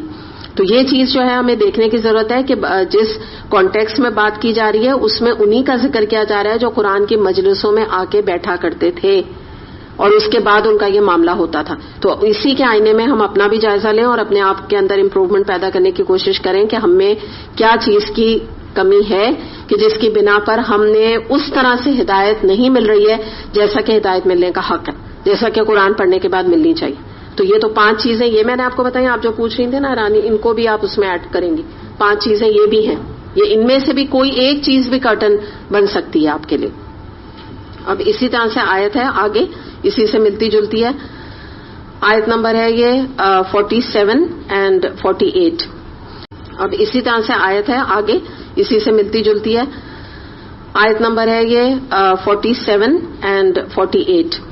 نحن عالم بما يستمعون به اذ يستمعون اليك واذ هم نجوى اذ يقول الظالمون ان تتبعون الا رجلا مسحورا انظر كيف ضربوا لك الامثال فضلوا فلا يستطيعون سبيلا. ہمیں معلوم ہے کہ جب وہ کان لگا کر تمہاری باتیں سنتے ہیں تو دراصل کیا سنتے ہیں، اور جب بیٹھ کر باہم سرگوشیاں کرتے ہیں تو کیا کہتے ہیں. یہ ظالم آپس میں کہتے ہیں یہ تو ایک سحر زدہ آدمی ہے جس کے پیچھے تم لوگ جا رہے ہو. دیکھو یہ کیسی باتیں ہیں جو یہ لوگ تم پر چھانٹتے ہیں، یہ بھٹک گئے ہیں، انہیں راستہ نہیں ملتا. اب یہاں پہ سب سے پہلے تو آپ یہ دیکھیں کہ جب ہم کہتے ہیں نا سننے کی بات کرتے ہیں، سمع ہم کہتے ہیں نا، تو کہتے ہیں ہم سننا، لیکن جب استمع کہا جائے نا تو مراد ہوتی ہے بہت غور سے بات کو سننا، بہت ہی اٹینٹو ہو کے سننا. تو یہاں ایک ذکر کیا جا رہا ہے کہ قریش مکہ ہو گئے، یعنی کفار جو تھے، کفار مکہ، منافقین، یہ سب آپ صلی اللہ علیہ وسلم کی بات کو جس مجلس میں آتے تھے تو بہت غور سے بات کو سنتے تھے. ٹھیک ہے، اب یہاں پہ نا 2 طرح کے سننے کو ہم دیکھیں گے. قرآن میں اٹ سیلف ایک کشش موجود تھی اور آج بھی موجود ہے، اور اس کتاب کے اندر حق کا ایک وزن ہے، ایک اثر ہے اس کتاب میں. اور تو جس نے کے اندر تعصب کا پردہ نہیں ہوتا، یعنی جو ایک اپنا جو ایک آنکھوں کا فرض کر لیجئے ایک گرین کلر کی اگر لینس لگی ہوئی ہے وہ اتار کر اور نارمل لینس لگا کے جب قرآن کو دیکھتا ہے تو اسے سب کچھ کلیئر نظر آنے لگتا ہے نا. تو ایسے بہت سارے لوگ تھے کہ جب وہ قرآن سنتے تھے تو وہ ایمان لے آتے تھے. مسلمان ہو جاتے تھے, غور سے بات سنتے تھے, ان کے پاس قرآن امپیکٹ ڈالتا تھا. لیکن اس آیت میں جو بھی میں نے آپ کے سامنے رکھی ہے, اس میں ان مسلمانوں کا ذکر نہیں ہے جو غور سے سننے کے بعد ہدایت لے آتے تھے. اس میں ذکر کیا جا رہا ہے ان منافقین کا یا کفار مکہ کا کہ جو بڑے غور سے بات ضرور سنتے تھے, لیکن کس لیے؟ ایمان لانے کے لیے نہیں. اس لیے نہیں کہ قرآن کی تفسیر بہت اچھی طریقے سے سمجھ میں آ جائے, اللہ کی بات بہت اچھی طرح دل میں ایبزارب ہو جائے, جیسے ابھی ہم یہ 5 سٹیپس دیکھ رہے ہیں نا, اس لیے نہیں سنتے تھے, بلکہ وہ اس لیے بات کو غور سے سنتے تھے کہ تاکہ وہ قرآن میں سے کوئی تنقید کا, کوئی کرٹیسزم کا پہلو نکالیں, کوئی کمزوری ان کو قرآن میں سے نظر آ جائے جس کو لے کے وہ اڑیں اور باہر جا کے جو لوگ مسلمان ہو گیا ان کو جا کے کہیں کہ دیکھو تم نے آج سنا قرآن میں کیا بات, آؤٹ آف کانٹیکسٹ بات کو کوٹ کرنا قرآن سے کہ تم نے دیکھا قرآن میں یہ لکھا ہے, تم نے سنا آج نبی کریم صلی اللہ علیہ وسلم نے کیا فرمایا, ہمیں تو بات نہیں سمجھ آئی, تمہیں آئی بات سمجھ. یہ ایک نا ان کو شک میں ڈالنے کے لیے یہ کیا جاتا تھا. دوسری بات یہ کہ اس لیے بھی بات کو غور سے سنتے تھے کہ باہر نکلیں اور نجوا کریں. تو یہاں پہ 2 ٹرمز آ رہی ہیں جن کو ہم تھوڑا سا دیکھتے ہیں. یہ میں مٹا دوں, آپ نے نوٹ ڈاؤن. اچھا, آپ میں سے مجھے کوئی بتائے گا نجوا کا کیا مراد ہے؟ ایک ایسے کھڑے ہو کے بتا دیں, یا کھڑے نہ ہو دور سے بتا دیں. جی کیسی سرگوشی؟ ٹھیک ہے, جو رابعہ کہہ رہی ہے نا, کنسپیرسی انگلش میں اچھا ورڈ ہے. اور نجوا یہ ہوتا ہے کہ جیسے ایک ادارہ ہے, میں آپ کو یوں سمجھا دوں کہ ایک ادارہ ہے, وہاں پہ اچھا دوسرا میں نے ٹرم کیا لکھی ہے, شورا. 2 چیزیں ہوتی ہیں نا, ایک ادارے میں آپ کو کوئی اپنا ایک مطالبہ پیش کرنا ہے, اس کے 2 طریقے ہیں. جیسے مثال کے طور پہ ابھی اگلے فرائیڈے کو کوئی ایسا دن آ رہا ہے کہ جس میں کہ آپ لوگ حقیقتاً نہ کر لیجیے گا, مثال دے رہی ہوں کہ آپ لوگ چاہ رہے ہیں کہ اس میں چھٹی ہو جائے کمنگ فرائیڈے کو. ٹھیک ہے, 2 طریقے ہیں اس کے. ایک طریقہ ہے نجوا کرنا, کہ آپ لوگ چھوٹے چھوٹے گروپس آپس میں بنا لیں اور کلاس کے بعد بیٹھ کے کہیں کہ دیکھو ان کو چھٹی دینی چاہیے تھی, انہوں نے دی نہیں, اچھا نہیں کیا انہوں نے ہمارے ساتھ. ہم بچے بھی گھر پہ ہوں گے, ہسبینڈ بھی گھر میں ہوں گے, 10 مسئلے ہوں گے, تو اگر یہ ایک چھٹی دے دیتے ان کا کیا چلا جاتا. صحیح, آپس میں کرٹیسزم کرنا, نجوا, یہ نجوا کہلاتا ہے. چھپی سرگوشی, یا ایک ادارے میں جہاں پہ آپ پڑھنے پڑھانے آ رہے ہیں یا آپ کوئی کام کر رہے ہیں تو ان کے ادارے والوں کے خلاف ایک محاذ کو قائم کر لینا, یہ نجوا کہلاتا ہے. شورا کیا ہوتا ہے, اسی کا ایک اور طریقہ ہے. آپ چاہ رہے ہیں کہ فرائیڈے کو چھٹی آئے, آپ نے اپنے میں سے ایک گروپ جو چاہ رہا ہے ان میں سے ایک آپ نے امیر اسے بنایا اور آپ نے اپنا مطالبہ جو ہے وہ جو بھی ادارے والے ان تک پہنچا دیا کہ ہم سب مثال کے طور پہ 15-20 لوگ یہ چاہ رہے ہیں کہ کمنگ فرائیڈے کو آپ کنسیڈر کریں ہمارے اس مسئلے کو اور آپ چھٹی دے دیں. کون سے طریقہ بہتر ہے؟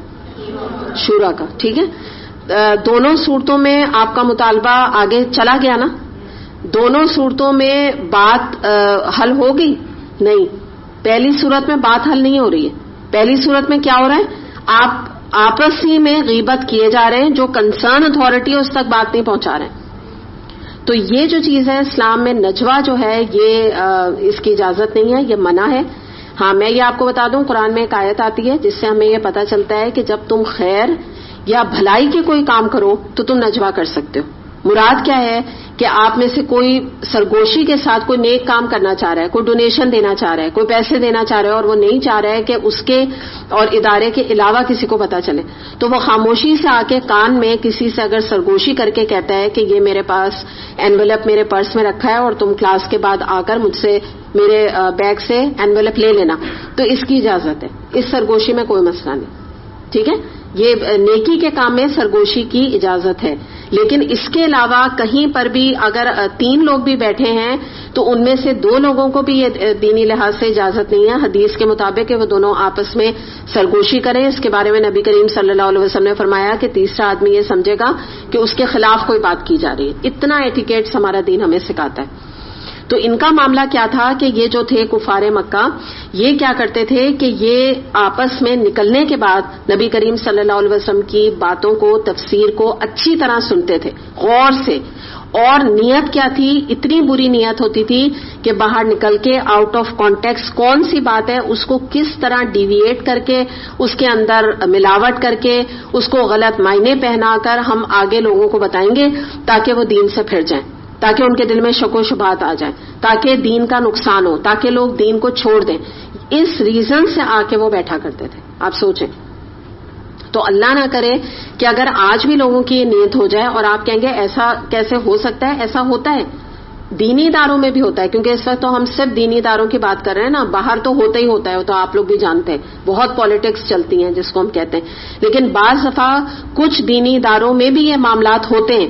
تو اس طرح کی بھی نیت کے ساتھ جب کوئی بھی انسان قرآن سننے یا پڑھنے آئے گا تو یاد رکھیے گا اس کے اوپر بھی یہ بیریئر، یہ چیز بھی بن سکتی ہے کہ اگر یہ اس طرح لڑنا لڑانا یا ایک اداروں کے اندر ایک اپنا گروپ قائم کر لینا یا اپنی پوسٹ سے سیٹسفائی نہ ہونا تو اس کی وجہ سے آپس میں ٹسل اختیار کرنا، اتھارٹی کی بات نہ ماننا، یہ تمام چیزیں بھی جب ایک ادارے میں پیدا ہو جاتی ہیں تو خواہ وہ دینی ادارہ کیوں نہ ہو، یہ نجوا اور اس طرح کی جو کنسپائریسی ہوتی ہے یہ اس ادارے کو بہت زیادہ نقصان پہنچاتی ہے، چاہے وہ خواہ دینی ادارہ کیوں نہ ہو. یا تو بات ہی ہم دینی ادارے کی کر رہے ہیں نا خاص طور پہ.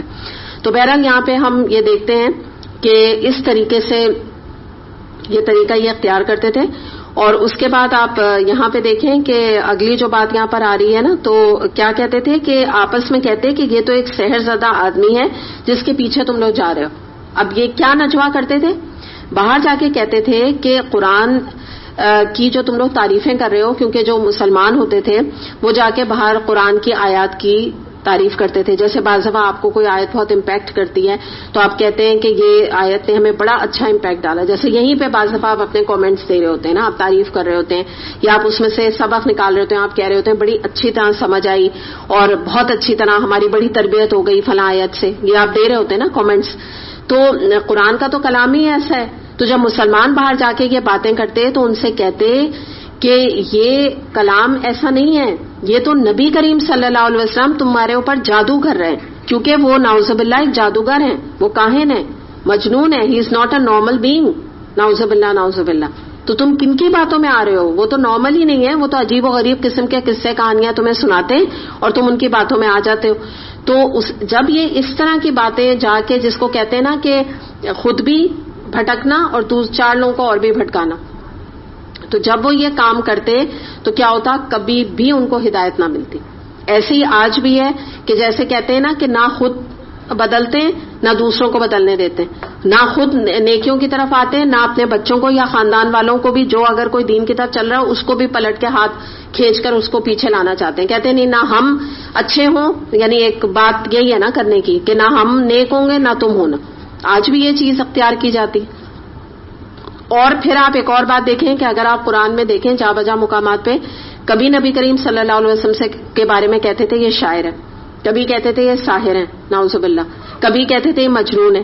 تو اگر یہ نبی کریم صلی اللہ علیہ وسلم اس پہ جو مختلف الزامات لگاتے تھے، یہی اس بات کا پروف ہے کہ جب یہ دیکھتے تھے کہ ایک الزام ان کا جھوٹا ہو گیا، ثابت ہو گیا، تو اگلا الزام لگا دیتے، پھر اگلا لگا دیتے. تو ایک بات پہ فکس کیوں نہیں رہتے تھے نا؟ یا تو آپ کو ساحر نعوذ باللہ کہتے رہے نا، پھر آپ ساحر ہیں، کبھی کہتے ہیں ساحر، کبھی کہتے ہیں شاعر، کبھی کہتے ہیں جادوگر. تو اسی بات سے اندازہ ہوتا ہے کہ ان کی باتوں میں سچائی کا کوئی شائبہ موجود نہیں تھا.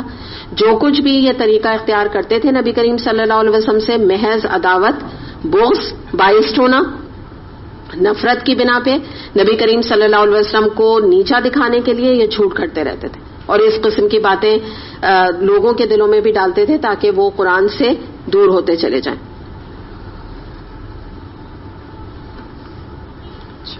آگے دیکھتے ہیں، آیت نمبر ہے 49.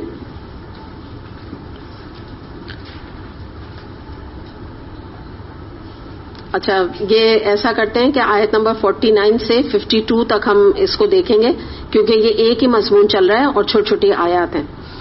وَقَالُوا أَإِذَا كُنَّا عِظَامًا وَرُفَاتًا أَإِنَّا لَمَبْعُوثُونَ خَلْقًا جَدِيدًا قُلْ كُونُوا حِجَارَةً أَوْ حَدِيدًا او خلقا مما یکبر فی صدورکم فسیقولون من یعیدنا قل الذی فطرکم اول مرہ فسینقضون الیک رؤوسہم ویقولون متاہ قل عسى ان یکون قریبا یوم یدعوکم فتستجیبون بحمدہ وتظنون ان لبثتم الا قلیلا. وہ کہتے ہیں، وہ کون لوگ ہیں؟ منافقین ہیں، کفار مکہ ہیں. وہ کہتے ہیں کہ جب ہم صرف ہڈیاں اور خاک ہو کر رہ جائیں گے تو کیا ہم نئے سرے سے پیدا کر کے اٹھائے جائیں گے؟ ان سے کہو تم پتھر یا لوہا بھی ہو جاؤ یا اس سے بھی زیادہ سخت کوئی چیز تمہارے ذہن میں قبول حیات سے بعید تر ہو، پھر بھی تم اٹھ کر رہو گے. وہ ضرور پوچھیں گے کون ہے جو ہمیں پھر زندگی کی طرف پلٹا کر لائے گا؟ جواب میں کہو وہی جس نے پہلی بار تم کو پیدا کیا. وہ سر ہلا ہلا کر پوچھیں گے اچھا تو یہ ہوگا کب؟ تم کہو کیا جب وہ وقت قریبی آ لگاؤ. جس روز وہ تمہیں پکارے گا تو تم اس کی حمد کرتے ہوئے اس کی پکار کے جواب میں نکل آؤ گے اور تمہارا گمان اس وقت یہ ہوگا کہ ہم بس تھوڑی دیر ہی اس حالت میں پڑے رہے. یہ آپ سمجھے کہ مکالمہ ہے کفار مکہ کا اور منافقین کا. آپ سب ان لوگوں کو ذہن میں لے آئیں جو اللہ تعالیٰ کے اوپر ایمان نہیں لائے ہوئے تھے.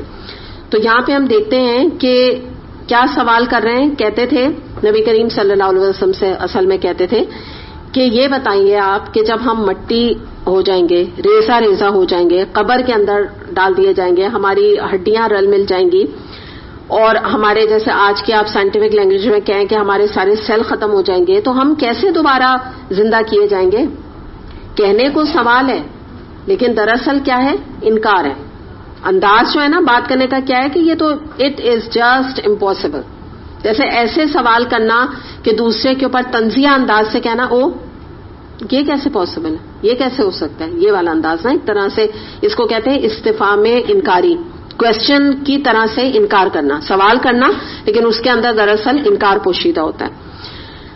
اچھا اب آپ یہاں پہ اللہ تعالیٰ کا جواب دیکھیے.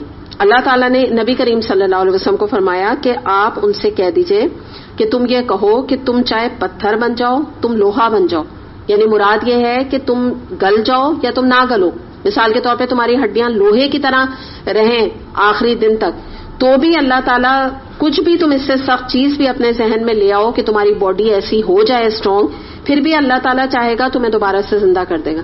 یعنی تمہارے ریزے ریزے ہو جائیں، تم لوہا لاٹ بن کے رہ جاؤ، تم جس بھی حالت میں ہوگے یہ اللہ کی مرضی ہے کہ اللہ نے یہ طریقہ رکھا کہ تم ریزہ ریزہ ہو جاؤ گے، تب بھی اللہ تعالیٰ تمہیں اٹھا کر کھڑا کر دے گا. بس یہ جواب ہے اس کا، چھوٹا سا مختصر سا جواب.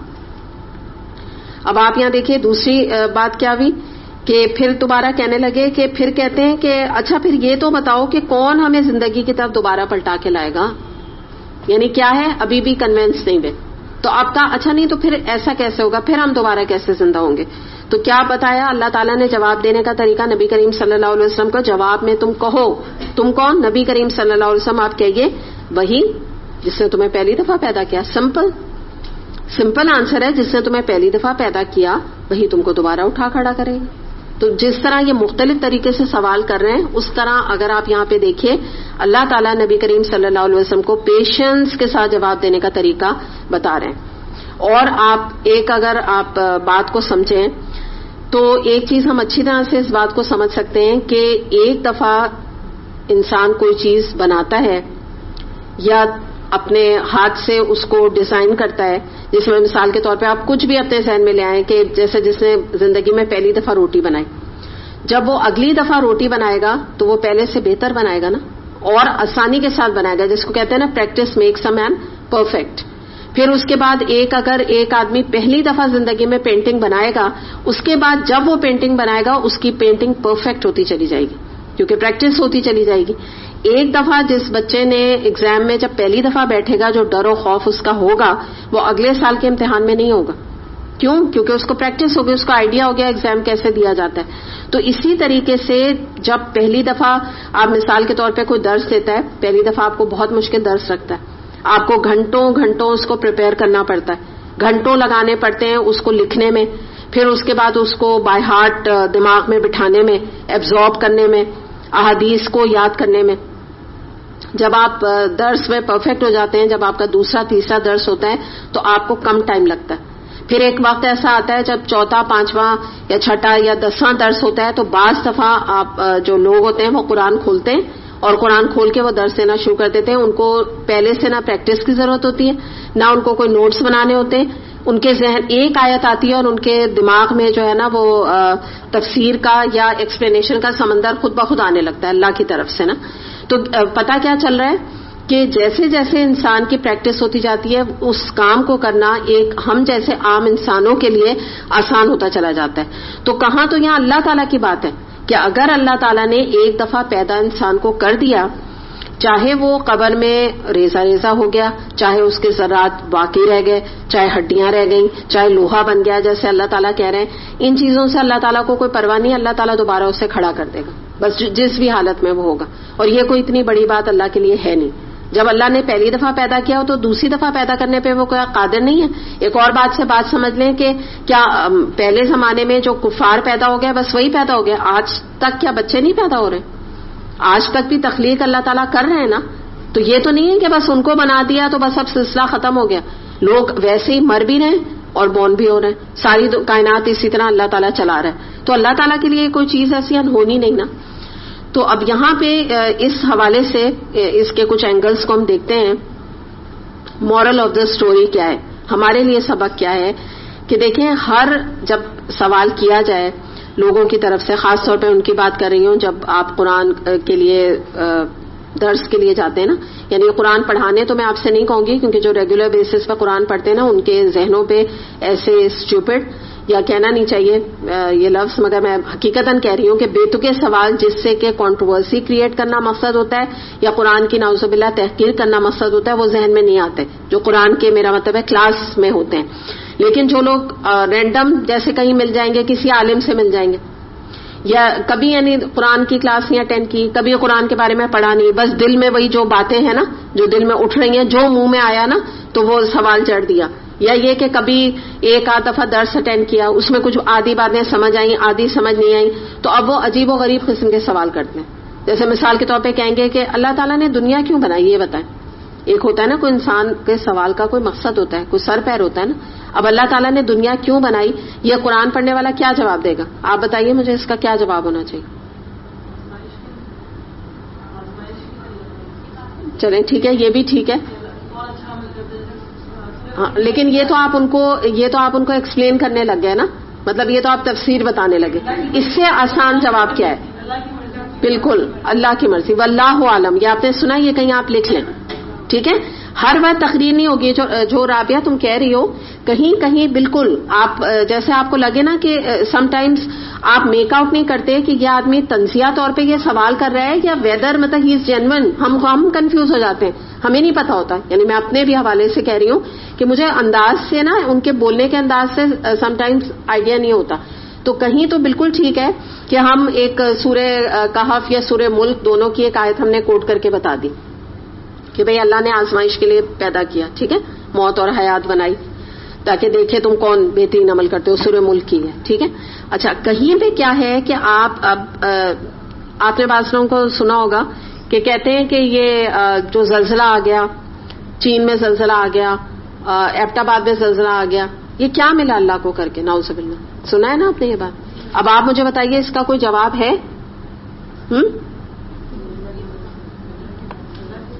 دو جواب ہیں جو رابعہ کہہ رہی ہے. ایک آپ کے کہیں گے کہ یہ اللہ کا امتحان ہے، یہ اللہ کی آزمائش ہے. اللہ تعالیٰ کسی کو دے کے بھی آزما رہا ہے، کسی کو لے کے بھی آزما رہا ہے. یہ میں آپ کو بھی سمجھا رہی ہوں کہ یہ چیزیں آپ نوٹ ڈاؤن کر لیں کہ یہ پہلا جواب آپ یہی دیں گے. لیکن جب وہ آپ سے اور بحث پہ اترے نا اور اب آپ کو سمجھ آ گیا کہ یہ ریٹرک کر رہا ہے. ریٹرک کیا ہوتی ہے؟ بے معنی بحث، بے معنی، کوئی نہ سر ہے نہ پیر ہے، وہ آپ سے الجھنے کے لیے سوال کر رہا ہے. دیکھیے ایک ہوتا ہے علمی سوال، ایک ہوتا ہے الجھنے کے لیے سوال کہ ان کو تھوڑا نا چھیڑو، تھوڑا سا ان کو تنگ کرو، رائٹ. آگے نا درس دینے تو ان کو بھی چیک کرو، ان کو ذرا سا کنفیوز کرو. تو جب آپ کو یہ بات سمجھ آ گئی تو پھر آپ کہہ دیں، اس کے بعد آپ کہہ دیں واللہ عالم. کیونکہ میں نے آپ کو آیت، آپ یہ کہیں میں نے آپ کو آیت کوٹ کر کے بتا دی، جیسے وَلَنَبْلُوَنَّكُمْ بِشَيْءٍ مِنَ الْخَوْفِ، آپ نے یہ بتا دیا نا زلزلہ کیوں آیا، کیوں آ رہا ہے, ایسا کیوں ہو رہا ہے, لوگ کیوں مر رہے ہیں. تو جواب اس کا کیا ہے, وَلَنَبْلُوَنَّكُمْ بِشَيْءٍ مِّنَ الْخَوْفِ وَالْجُوعِ, جو پوری آیت ہے سورہ البقرہ کی, وہ آپ نے ان کے سامنے چلیں. آپ کو عربک میں نہیں آتی نا, اردو کا آپ اس کا یاد کر لیں آیت نمبر. آپ کہتے ہیں اللہ تعالیٰ نے تو فرما دیا کہ آزمائشیں آئیں گی, تو یہ آزمائش کا طریقہ ہے. اللہ تعالیٰ ہمیں کسی اور کسی کے ماں باپ کا انتقال ہو رہا ہے, اسی دن کسی کے گھر میں انتقال ہو رہا ہے, کسی کا زلزلے میں ماں باپ کا ہو رہا ہے, کسی کے بچے, تو یہ تو آزمائش ہے. ٹھیک ہے, پھر بھی بات سمجھ نہیں آئے گی تو آپ کہہ دیجئے واللہ عالم. ہر چیز کا ڈیٹیل میں ایسے الجھنے والوں کو جواب دینے کی ضرورت نہیں ہوتی ہے, کیونکہ پھر کیا ہو جائے گا, گھنٹوں آپ کی بحث چلے گی, وہ نہ آپ کی بات سن کے دیں گے اور نہ آپ ان کو کنوینس کر سکیں گے, جن لوگوں کا یہ سٹائل ہوتا ہے نا بات کرنے کا. تو مختصر بعض دفعہ جو جواب ہوتا ہے اس میں بہت وزن ہوتا ہے, بہت بھاری وزن ہوتا ہے, اور باتوں کو اللہ کی طرف لوٹا دینا بہترین طریقہ ہے. لیکن ہاں میں یہ ایگری کرتی ہوں کہ جیسے ابھی رابعہ نے کہا کہ کہیں کہیں آپ پہلے کوشش آیت یا احادیث کے ذریعے سے کوٹ کر کے دیکھ لیجئے, بات کو کر کے پہلے دیکھ لیجئے, آپ کو اس بندے کا بھی آئیڈیا ہو جائے گا, ججمنٹ آپ کے سامنے آ جائے گی کہ یہ کس حوالے سے پوچھ رہا ہے. جہاں آپ کو وہ اسمیل آ جائے کہ یہ صرف ریٹرک کے لیے یہ باتیں کر رہا ہے, وہاں آپ فوراً بات کو یعنی وہ کریں جس کو کہتے ہیں نا لپیٹ لیں, فوراً بات کو ختم کر دیں. چلیں اتنا ہی آج کریں گے. کل جو ہم بات کر رہے تھے جس آیت کے اوپر ہم تھے, تو وہاں ہم یہ بات دیکھ رہے تھے کہ اللہ تعالیٰ نے ان کی جو مشرکین کی یا کفار مکہ کی جو تنقید تھی اور جو ان کا طنز بھرا سوال تھا, تو نبی کریم صلی اللہ علیہ وسلم کو گائیڈ کیا کہ کس طرح جواب دیا جائے. یعنی چند ایک جملے میں نا واللہ عالم, انہوں نے بھی یہ کہا کیوں نہیں, اللہ پیدا کرے گا, جیسے پہلے پیدا کیا تھا ویسے دوبارہ کر دے گا جب تم قبروں میں جمع کیے جاؤ گے. یہاں تک ہم نے بات کی تھی نا, تھوڑا سا اس کو ڈسکس بھی کیا تھا. تو اب آگے ہم تھوڑا سا بس اس کو دیکھتے ہیں کہ یہ جو انہوں نے پھر دوبارہ سے جب یہ بات کی نا کہ یہ سوال کیا کہ اچھا پھر یہ بتاؤ کہ دوبارہ سے ہم کیسے پیدا کیے جائیں گے. تو انہوں نے جب یہ کہا کہ سر ہلا ہلا کے یہاں پہ لکھا ہوا ہے نا قرآن میں, تو اس سے مراد یہ ہے کہ ایک سر کا ہلانا ہوتا ہے کہ جب آپ کو بات سمجھ میں آ جائے اور آپ کو کنوکشن ہو, آپ کو یقین ہو بات پہ, تو آپ سر ہلاتے ہیں. یعنی کیا انداز ہوتا ہے کہ آپ یوں جب کرتے ہیں تو لگتا ہے آپ کو بات سمجھ میں آ رہی ہے, آپ کے دماغ میں بیٹھ رہی ہے. ایک یہ سر ہلانا ہوتا ہے. اور یہ جو یہاں ٹرم آ رہی ہے نا فسا ینغدون, یہ ایک ایسا سر ہلانا مراد ہوتا ہے کہ جیسے انسان طنزیہ انداز میں یا مذاق اڑانے کے انداز میں سر کو یعنی طنزیہ انداز میں اوپر نیچے کرے. وہ ایک چہرے کے جیسچر سے پتہ لگ جاتا ہے کہ انسان جو ہے نا اس کا انداز کیا ہے اس بات کو لینے کا. تو یہاں پہ یہ بتایا گیا ہے کہ عنقریب یہ سروں کو ہلا کے کہیں گے, یعنی یوں کر کے اچھا تو کب ہوگا, یہ نہیں انداز ہوتا, اچھا تو بتائیں یہ ہوگا کب یہ وعدہ آپ کا پورا ہوگا, اس طرح نا یہ انداز. تو یہ دراصل نا یہ ان کا دیکھیں منافق کہتے ہی اس کو ہے نا, جو سامنے سے کچھ ہوتا ہے پیچھے کچھ اور ہوتا ہے نا. تو وہی انداز ہے کہ یعنی ایک انسان کنفیوز ہو جائے کہ پتہ نہیں یہ کیا ان کا انداز ہے, یہ بات ان کو ہدایت مل گئی ہے یا یہ طنزیہ انداز میں گفتگو کر رہے ہیں. تو قرآن نے ان کے اس پول کو کھولا ہے بیسکلی. اللہ تعالیٰ یہاں پہ کلیئر کر رہے ہیں نبی کریم صلی اللہ علیہ وسلم کو کہ ان کا سر ہلانا یہ ہدایت کا سر ہلانا نہیں ہے, یہ بات کو سمجھنے والا انداز نہیں. جیسے یہاں پہ تفسیر ہو رہی ہوتی ہے تو بعض لوگوں کی عادت ہوتی ہے نا کہ جیسے جب تفسیر ہو رہی ہو تو وہ لکھ رہے, کچھ لوگ تو لکھ رہے ہوتے ہیں وہ تو کنسنٹریشن سے, لیکن کچھ لوگ کیا کرتے ہیں یوں کرتے رہتے ہیں نا. آپ سمجھے نا, تو کیا مراد ہوتا ہے جیسے وہ بات کو سمجھ رہے ہوتے ہیں, مطلب کوئی اس میں برائی نہیں ہے, میں بتانا آپ کو یہ چاہ رہی ہوں کہ یہ سمجھنے کا انداز ہوتا ہے کہ ان کو جو چیز ایبزارب ہو رہی ہوتی ہے تو وہ جان کے نہیں کر رہے ہوتے, خود بخود ان کا سر جو ہے وہ اس لیے ہل رہا ہوتا ہے کہ ان کا مطلب ہوتا ہے ہاں بات سمجھ آ رہی ہے ہمیں, اللہ تعالیٰ کیا فرما رہے ہیں, قرآن کیا کہہ رہا ہے نا. تو یہاں اللہ تعالیٰ نے ان کا یہ پول کھولا ہے نبی کریم صلی اللہ علیہ وسلم کے سامنے کہ یہ جب آپ کی مجلس میں اس قسم کی باتیں کرتے ہیں اور سر ہلاتے ہیں تو آپ یہ نہ سمجھیں کہ یہ ان کو ہدایت مل گئی ہے. یہ ان کا سر ہلانا بھی یہ پوز کر رہے ہیں اور یہ ایک مذاق اڑانے کا ایک طنزیہ انداز ہے, اللہ تعالیٰ کو چیلنج کرنے کا انداز ہے کہ یہ ایسا ہوگا کیسے, ہم بھی دیکھیں گے کیسے ہوگا, یہ انداز یہاں. تو اب یہاں پر یہی ہم دیکھتے ہیں کہ جو آپ سمجھ لیجیے گا, اگر ہم اس بات کو سم اپ کریں تو ہم یہی بات سمجھیں کہ ہم اپنے لیے یعنی یہ سبق لیں کہ ہم جیسے جو پڑھنے پڑھانے والے لوگ ہیں, جو پڑھانے والے ہیں, تو ان سے بھی بہت زیادہ ایسے مواقع ان کے آتے ہیں زندگی میں کہ جب ان کو کچھ لوگ اسی قسم کے ملتے ہیں. اور آپ بھی جیسے جو پڑھنے والے لوگ ہیں, آپ بھی جب اس قرآن کے پیغام کو آگے پہنچاتے ہیں تو آپ کو بھی ایسے لوگوں کا سامنا کرنا پڑے گا یا پڑتا ہے دونوں صورتوں میں. تو ہمیں یہاں پہ سبق یہ ملتا ہے کہ ہمیں جو مخاطب ہے اس کی جو سوال کرنے کا طریقہ ہے نا, اس پہ غور کر کے جواب دینا چاہیے. کل جیسے ہم لوگ یہی بات کر رہے تھے نا کہ کچھ لوگ آپ کو ملیں گے کہ جو آپ کو بات کو سمجھنے کے لیے, ہدایت کے لیے سوال کر رہے ہوں گے, تو ان کا سوال چاہے آپ کو کتنے ہی بچپن والا لگے یا بچکانا لگے, آپ ان کو تسلی سے قرآن کی آیت یا حدیث کو کوٹ کر کے جواب دیں یا کوئی کتاب ریفر کر دیں. لیکن جب آپ کو لگ رہا ہے نا کہ ان کو صرف آپ سے الجھنا ہے, صرف آپ کو زج کرنا ہے اور آپ کو پریشان کرنا مقصد ہے, تو پھر بہت ہی مختصر جواب دیں, جیسے یہی نا واللہ عالم کر کے, تاکہ آپ ایک موقع کھلا رکھیں ایسے لوگوں کے درمیان کہ جب زندگی میں کبھی پھر موقع ملے تو تب آپ ان کو تھوڑی بہت تبلیغ کر دیں. ورنہ کیا ہوگا, اس بحث اور مباحثے میں یا آپ نے ان کو برے طریقے سے اگر جواب دیا تو آئندہ کے لیے ان کو تبلیغ کرنے کا موقع بند ہو جائے گا. تو یہ یہاں پر ہمیں بیسکلی سبق مل رہا ہے. اور دوسری بات یہ ہے کہ یہاں پر ایک اور جو بات پتہ چل رہی ہے وہ یہ ہے کہ ان کا سوال کرنے کا طریقہ یہ ہے کہ ان کو جواب چاہیے نہیں ہے. ان کو دراصل جواب معلوم کرنا ہی نہیں ہے کہ اللہ تعالیٰ پیدا کرے گا, کیونکہ اتنے بچے وہ بھی نہیں تھے, انہیں بھی پتا تھا کہ جب اللہ تعالیٰ نے پہلی دفعہ تخلیق کی ہے تو اگلی دفعہ بھی اللہ ہی کرے گا, کوئی اور ان کے بت وت آ کے نہیں کر سکتے. لیکن ایکچولی وہ پوچھنے کا انداز یہ تھا کہ ان کو جواب نہیں چاہیے, صرف ایک طنزیہ انداز ہے بات کرنے کا. تو ایسے ہی کچھ لوگوں کا معاملہ یہ ہوتا ہے کہ جب آپ ان کو جواب دینے لگیں تو یعنی یہ ایکسپیرینس ہوتا ہے, تو ان کو جواب کو سننا نہیں ہوتا, وہ جواب کے بیچ میں بات کو بار بار کاٹتے ہیں. یعنی مراد کیا ہوتی ہے کہ وہ اپنا ایک مائنڈ سیٹ لے کے آئے ہوئے ہوتے ہیں اور ان کی مراد صرف قرآن کو یا دین کو ڈیگریڈ کرنا ہوتی ہے, اور ان کو کوئی پازیٹیو جواب چاہیے ہی نہیں ہوتا. ایگزیکٹلی یہی سائیکالوجی آج بھی آپ کو کچھ انسانوں کی ملے گی. پھر آگے ہم دیکھتے ہیں کہ اسی آیت میں جو یہ بات آ رہی ہے کہ اور وہ وقت قریب ہی آ لگا ہو تم کہو, یعنی نبی کریم صلی اللہ علیہ وسلم سے کہا جا رہا ہے کہ آپ ایسا کریں کہ ان لوگوں کو آخرت کے دن سے ڈرائیں اب, اور ان کو یہ بتائیں کہ یہ دن قریب ہی آ لگا ہے. تمہیں کیا پتا کہ قیامت کتنی قریب آ گئی ہے, کہ جب کہ وہ تمہیں جب پکارے گا تو تم اس کی حمد کرتے ہوئے اس کی پکار پر باہر نکل آؤ گے. تو اس کو ہم تھوڑا سا دیکھ لیتے ہیں. ایک تو پہلی بات آپ یہ سمجھیں, قیامت کا نقشہ کھینچا جا رہا ہے نا, تو پہلی بات تو سمجھنے کی یہ ہے کہ آج جو ہماری یہاں زندگی ہے, جو ہمیں 70 سال 80 سال 90 سال کی بہت ہی طویل لگتی ہے اور محسوس ہوتی ہے, یہ کہہ لیجئے کہ ہم جب اپنے طور پہ یہ ازیوم کرتے ہیں جب ہم 30 ایئرس کے ہوتے ہیں کہ ابھی تو مزید ہمارے 60 سال اور ہیں, یا 50 کے ہو جاتے ہیں تو کہتے ہیں 30 سال اور ہیں, اس طرح ہم اپنے کو کیلکولیٹ کرتے رہتے ہیں نا. تو جب ہم اللہ تعالیٰ کے پاس حاضر ہوں گے تو یہ زندگی ہمیں بہت مختصر لگے گی.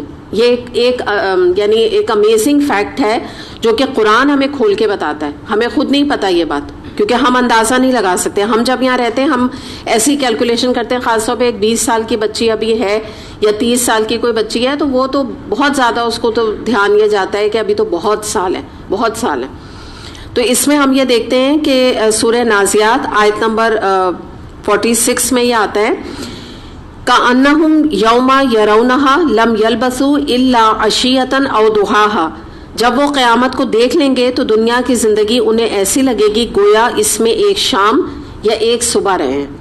اب آپ یہ سوچئے کہ صبح کا وقت کتنا مختصر ہوتا ہے. صبح کو آپ 11 تک ہی لے جا سکتے ہیں نا, صبح جو ٹائم آپ کہیں گے تو 11 تک ہو گیا, 11:30 ہو گیا وہ وقت. یا آپ یہ سمجھ لیجئے کہ جو یہاں بات ہو رہی ہے ایک شام آپ سوچیں کب سے, چلے ہم اگر 4 بھی لگائیں تو 4 سے 6 6:30 تک ہوتی ہوگی شام. تو آپ ذرا گھنٹے گن لیجئے, دونوں کے تقریباً برابر ہی بنیں گے نا, گھنٹے آگے پیچھے اگر آپ دیکھیں. تو آپ یہ سوچیں کہ یہ اتنی بڑی زندگی ہمیں اللہ تعالیٰ کے پاس جا کے بس یہ لگے گی, اتنی تھوڑی معلوم ہوگی. تو یہ کتنی امیزنگ بات ہے نا, کتنا ایک فیکٹ ہے جو اللہ تعالیٰ ہمارے سامنے کھول کے رکھ رہا ہے, ورنہ ہم تو کبھی بھی نہ سمجھیں. تو مراد اس سے سبق لینے والی کیا ہے کہ جو یہ تو آیت ہم اس حوالے سے میں آپ کو بتا رہی ہوں کہ جو اللہ تعالیٰ کہہ رہے ہیں نا ان کو ڈراؤ اس دن سے, بتاؤ انہیں کہ یہ دن آنے والا ہے جب تم اپنے قبروں سے نکلو گے. تو آپ اس حوالے سے سوچیں کہ یہاں کا جو آرام ہے, یہاں کی جو عیش ہے, یا آپ کہہ لیجئے یہاں کی ترغیبات ہیں, ٹیمپٹیشنز ہیں, یہ سب کتنی ٹیمپرری ہیں. صرف یہ سوچیں کہ آپ یہ سوچئے کہ اگر آپ کو اور مجھے کہا جائے کہ ابھی بھی سوچیں شام شروع نہیں ہوئی ہے, اگر یہ کہا جائے کہ 4 بجے سے لے کر اور 6:30 تک آپ کے پاس ٹائم ہے، اس کے بعد آپ کی موت واقع ہونے والی ہے، تو آپ اور میں خود سوچیں کہ کیا کچھ نہیں ہم نیک کام کریں گے؟ آپ بتائیں کیا کریں گے؟ آپ خود سوچئے نا، بتائیے آپ لوگ. میں آپ سے پوچھ رہی ہوں کہ فرض کر لیں اگر یہ ایک آپ کو کوئی بتاتا ہے، یہ ٹھیک ہے، ایک آپ کو یہ نالج ملتی ہے. اب وہ بات ہم نہیں کر رہے کہ کون غیب کا علم جاننے والا، یہ نہیں کر رہے، بس ایک فیکٹ آپ سمجھیے کہ کوئی آپ کو بتا دیتا ہے. تو آپ بتائیے آپ کیا کرنا چاہیں گے؟ ایک بتائیں. ٹھیک ہے، استغفار کریں گے. اور آپ استغفار، اور کچھ کوئی بتائے گا؟ بالکل. اور یہی بس دنیا کی فکر نہیں ہوگی، کیونکہ یہ تو ایک پہر جتنا ہے، یہ فکر ہوگی آگے ہمارے ساتھ کیا ہونا ہے. بالکل نہیں، اور وہ تو آپ چھوڑ ہی دیں نا. یعنی دنیا تو اس لیے کہ ہمارے پاس، ہم یہ کہیں گے نا ہمارے پاس کتنے گھنٹے ہو گئے، لگائیے 4 سے 6:30 کتنے ہوئے، سوچیں آپ خود سوچیں. میں اس لیے آپ کو کہہ رہی ہوں 6:30 بھی میں اس لیے کہہ رہی ہوں مغرب ہو جاتی ہے نا 6:30 تک، تو پھر تو وہ شام نہیں ہوئی نا، وہ تو ایک طرح سے اور رات کی طرف چلا گیا نا. تو اب آپ یہ سوچئے کہ 2.5 گھنٹے کی یہ زندگی ہے. آپ اور میں سوچیں جو اس آیت کے حوالے سے ہمیں جو بات پتہ چل رہی ہے نا، کہ ایک فیکٹ ہے نا کہ وہاں جا کے ہمیں ایسا لگے گا. تو آپ سوچیں کہ کسی کی 2.5 گھنٹے کی زندگی ہے، وہ اس میں کر کیا رہا ہے، کہاں ضائع کر رہا ہے؟ ہمارے پاس وقت ہے اس کو ضائع کرنے کا؟ 2.5 گھنٹے کے حساب سے کیلکولیشن کی جائے تو ہم کتنا اپنی زندگی کو ویسٹ کر رہے ہیں. اتفاق سے الحمدللہ آپ دیکھیے، اللہ کا شکر ہے کہ ہم لوگ تزکیہ بھی ساتھ کر رہے ہیں نا. تو جو لوگ تزکیہ کر رہے ہیں نا، ان کو اور زیادہ یہ آیات جو ہے وہ ہٹ کریں گے، اور زیادہ ان کو بات سمجھ آئے گی. ابھی کل ہی ہم لوگوں نے کتنی بات کی ہے نا کاہلی کے اوپر اور وقت کے ضیاع کے اوپر ہم نے جو بات کی. تو آپ اس لحاظ سے دیکھ لیجئے کہ اس کے باوجود اگر آپ ایک جس کو کہتے ہیں نا پرسنٹیج نکالیے، اسٹیٹسٹکس نکالیے، تو میجورٹی لوگ آپ کو ملیں گے جو اپنے وقت کو ضائع کر رہے ہیں اس 2.5 گھنٹے کے حوالے سے.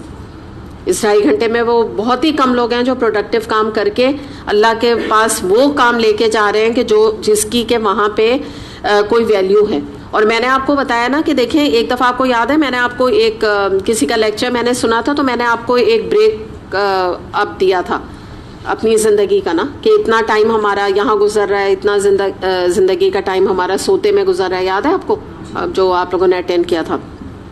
تو اس حوالے سے آپ یہ سوچئے کہ جو ہماری جو زندگی ہے وہ ان میں سے وہ چیزیں بھی ہمیں مائنس کرنی پڑیں گی جو کہ ہیں تو پازیٹیو، لیکن اللہ تعالیٰ کے یہاں اس کی کوئی اہمیت نہیں ہے.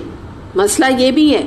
تو آپ سوچیں گے پھر ہمارا کتنا کم جو ہے وہ میٹر رہ جائے گا، یا کتنا کم ہمارے وہ کام رہ جائیں گے جس کی کیا آخرت میں ویلیو ہے، جو کہ اللہ تعالیٰ کی قبولیت ہے. جیسے مثال میں دے رہی ہوں، ہمارے اسکولنگ، کالج، یونی، پھر آج کل لڑکیاں بھی جیسے جابس کرتی ہیں تو ان کا، لڑکوں کا کریئر، لڑکیوں کی جابس، تو وہ بھی تمام چیزیں اللہ تعالیٰ کے نزدیک تو یعنی آپ کو پتہ ہے نا کہ وہ دنیاوی تعلیم کا سوال نہیں ہوگا. میں بالکل بھی یہ نہیں کہہ رہی کہ منع ہے یا اس کی جو ہے کوئی یہاں پر مقصد تنقید کرنا ہے. میں صرف یہ بتانا چاہ رہی ہوں کہ جو ہم لے کے جا رہے ہیں وہ بہت کم ہے، بہت کم ہے اس حوالے سے. تو پھر اس وقت ہمیں کتنا زیادہ اس حوالے سے کیئرفل ہونے کی ضرورت ہے. آپ چاہیں تو اگر آپ اس آیت پہ میں نے آپ کے سامنے رکھی، اگر آپ کچھ بھی توجہ دے کے نہ گزرے اور کہ ہاں بس وہاں یہ بات ہے ایسا لگے گا، تو اس کو ہم لائٹلی بھی لے سکتے ہیں ایک انداز سے کہ ہاں ٹھیک ہے اس وقت ہمیں ایسا لگے گا. لیکن اگر آپ اس کو سیریس لیں گے تو آج کی زندگی میں انسان کچھ تو پھر کر جائے گا نا. جب اتنا سیریس رہے گا تو کچھ پھر کام کر کے جائے گا. تو یہ ہمیں سمجھنے کی ضرورت ہے کہ ہمارے پاس وقت کم ہے، اور ہمیں جو کچھ ہم ویسے بھی دنیا میں کر رہے ہیں ان میں سے بہت ساری چیزیں جو ہیں وہ ہمارے روٹین کے طور پر ہیں، تو اس میں نا کوئی گناہ نہیں لیکن کوئی اجر بھی نہیں. بات یہ ہے ساری کہ آپ یہ دیکھیں کوئی اس میں الگ سے نا آپ کو کوئی اجر نہیں مل رہا ہے. جو کہ آپ دیکھیں ہمارے موسٹلی ہم سب نے بھی خود بھی اپنا آدھی زیادہ زندگی جو ہے نا وہ اسکول اور کالج اور جنہوں نے آگے یونی تک پڑھا ہے تو اس میں لگا دی ہے نا. لیکن یہاں پر اگر آپ اپنے 3 سال 4 سال 1.5 سال 2 سال جو بھی آپ قرآن کو دے رہے ہیں اس میں ایک سیکنڈ کی آپ کی میٹر چل کے اور آپ کے اجر میں اضافہ ہو رہا ہے. اتنا فرق ہے اللہ کی ریکوائرمنٹ میں اور دنیا میں رہنے کی ریکوائرمنٹ میں. یعنی اللہ تعالیٰ تو ظاہر ہے ہماری کوئی بھی جو ہے نا دنیا کے کسی بھی کاموں کی مثال کے طور پہ ہم نے کپڑے بنائے، اب کوئی گناہ کی بات نہیں ہے، یا مثال کے طور پہ جھولری خریدی، مثال کے طور پہ گروسری خریدنے گئے، اب یہ ساری چیزیں ہیں نیسیسٹیز، لیکن کوئی خاص اس کے اوپر اجر نہیں ہے. ہاں میں بھی یہ اجر مل جائے کہ گھر کا سامان لے کر آئے، لیکن وہ کمپیریزن تو نہیں ہے نا، یعنی وہ کمپیریزن نہیں ہے جو اللہ کے کلام یا اللہ کی باتوں پہ یا اللہ کے احکامات پہ عمل کرنے میں جو اجر اور ثواب ہے، جو اللہ تعالیٰ کو درکار ہے. تو یہ یہاں پہ بات سمجھنے کی. پھر آگے دیکھیے کیا ہوگا، یہ جو بات آ رہی ہے نا کہ تم لوگ نکلو گے قبروں سے حمد کرتے ہوئے، تو اس کے بارے میں بھی ہم ایک فیکٹ دیکھتے ہیں. اس میں مفسرین نے اس کے بارے میں بتایا ہے کہ 2 طرح کے سور پھونکے جائیں گے. پہلا جب سور پھونکا جائے گا تو اس میں سارے مردے قبروں سے زندہ ہو جائیں گے. یہ جو بات آ رہی ہے نا کہ تم حمد کرتے ہوئے اللہ کی باہر نکلو گے، پہلا یہ معاملہ ہوگا. دوسرا جو نفقہ ہوگا جس کو ہم سور کہتے ہیں، اس میں یہ ہوگا کہ میدان حشر میں سب لوگ تیزی کے ساتھ بھاگتے ہوئے چلے جا رہے ہوں گے. بس سمجھے قبروں سے نکلے زندہ ہوئے، اور سیکنڈ سٹیپ پہ جب دوسرا پھونکا جائے گا سور تو وہ تیزی کے ساتھ بھاگیں گے میدان حشر کی طرف. کیوں؟ حساب کتاب کے لیے. اچھا، اب آپ ایک اور فیکٹ دیکھیے کہ دونوں نفقوں میں 40 سال کا فاصلہ ہوگا. اور یہ بات میں نے آپ کو پہلے بھی بتائی تھی کہ 40 سال ہمارے 40 سال نہیں ہیں، ہمارے 40 سال بالکل بھی نہیں ہے. اگر ہم یہاں کے 40 ایئرس کے ہیں، یہ واللہ عالم اس کی کیا مقدار ہوگی. اتنا گیپ ہوگا، یعنی جس کو کہتے ہیں نا کہ جو حشر کا میدان ہے اور آخرت کا دن ہے، قیامت کا دن ہے، بہت سخت دن ہے. ویٹنگ کے حساب سے، انتظار کے حساب سے بڑا سخت دن ہے. حساب کتاب میں بھی بہت زیادہ انتظار کرنا پڑے گا لوگوں کو. تو ایک تو ان میں یہ ہوگا، دونوں کے درمیان یہ فاصلہ ہوگا، اور اس میں اللہ تعالیٰ کوئی جواب نہیں دے گا، یعنی کچھ بھی نہیں پتا چلے گا کہ ہوا کیا ہونے والا ہے. یہ گیپ آ جائے گا.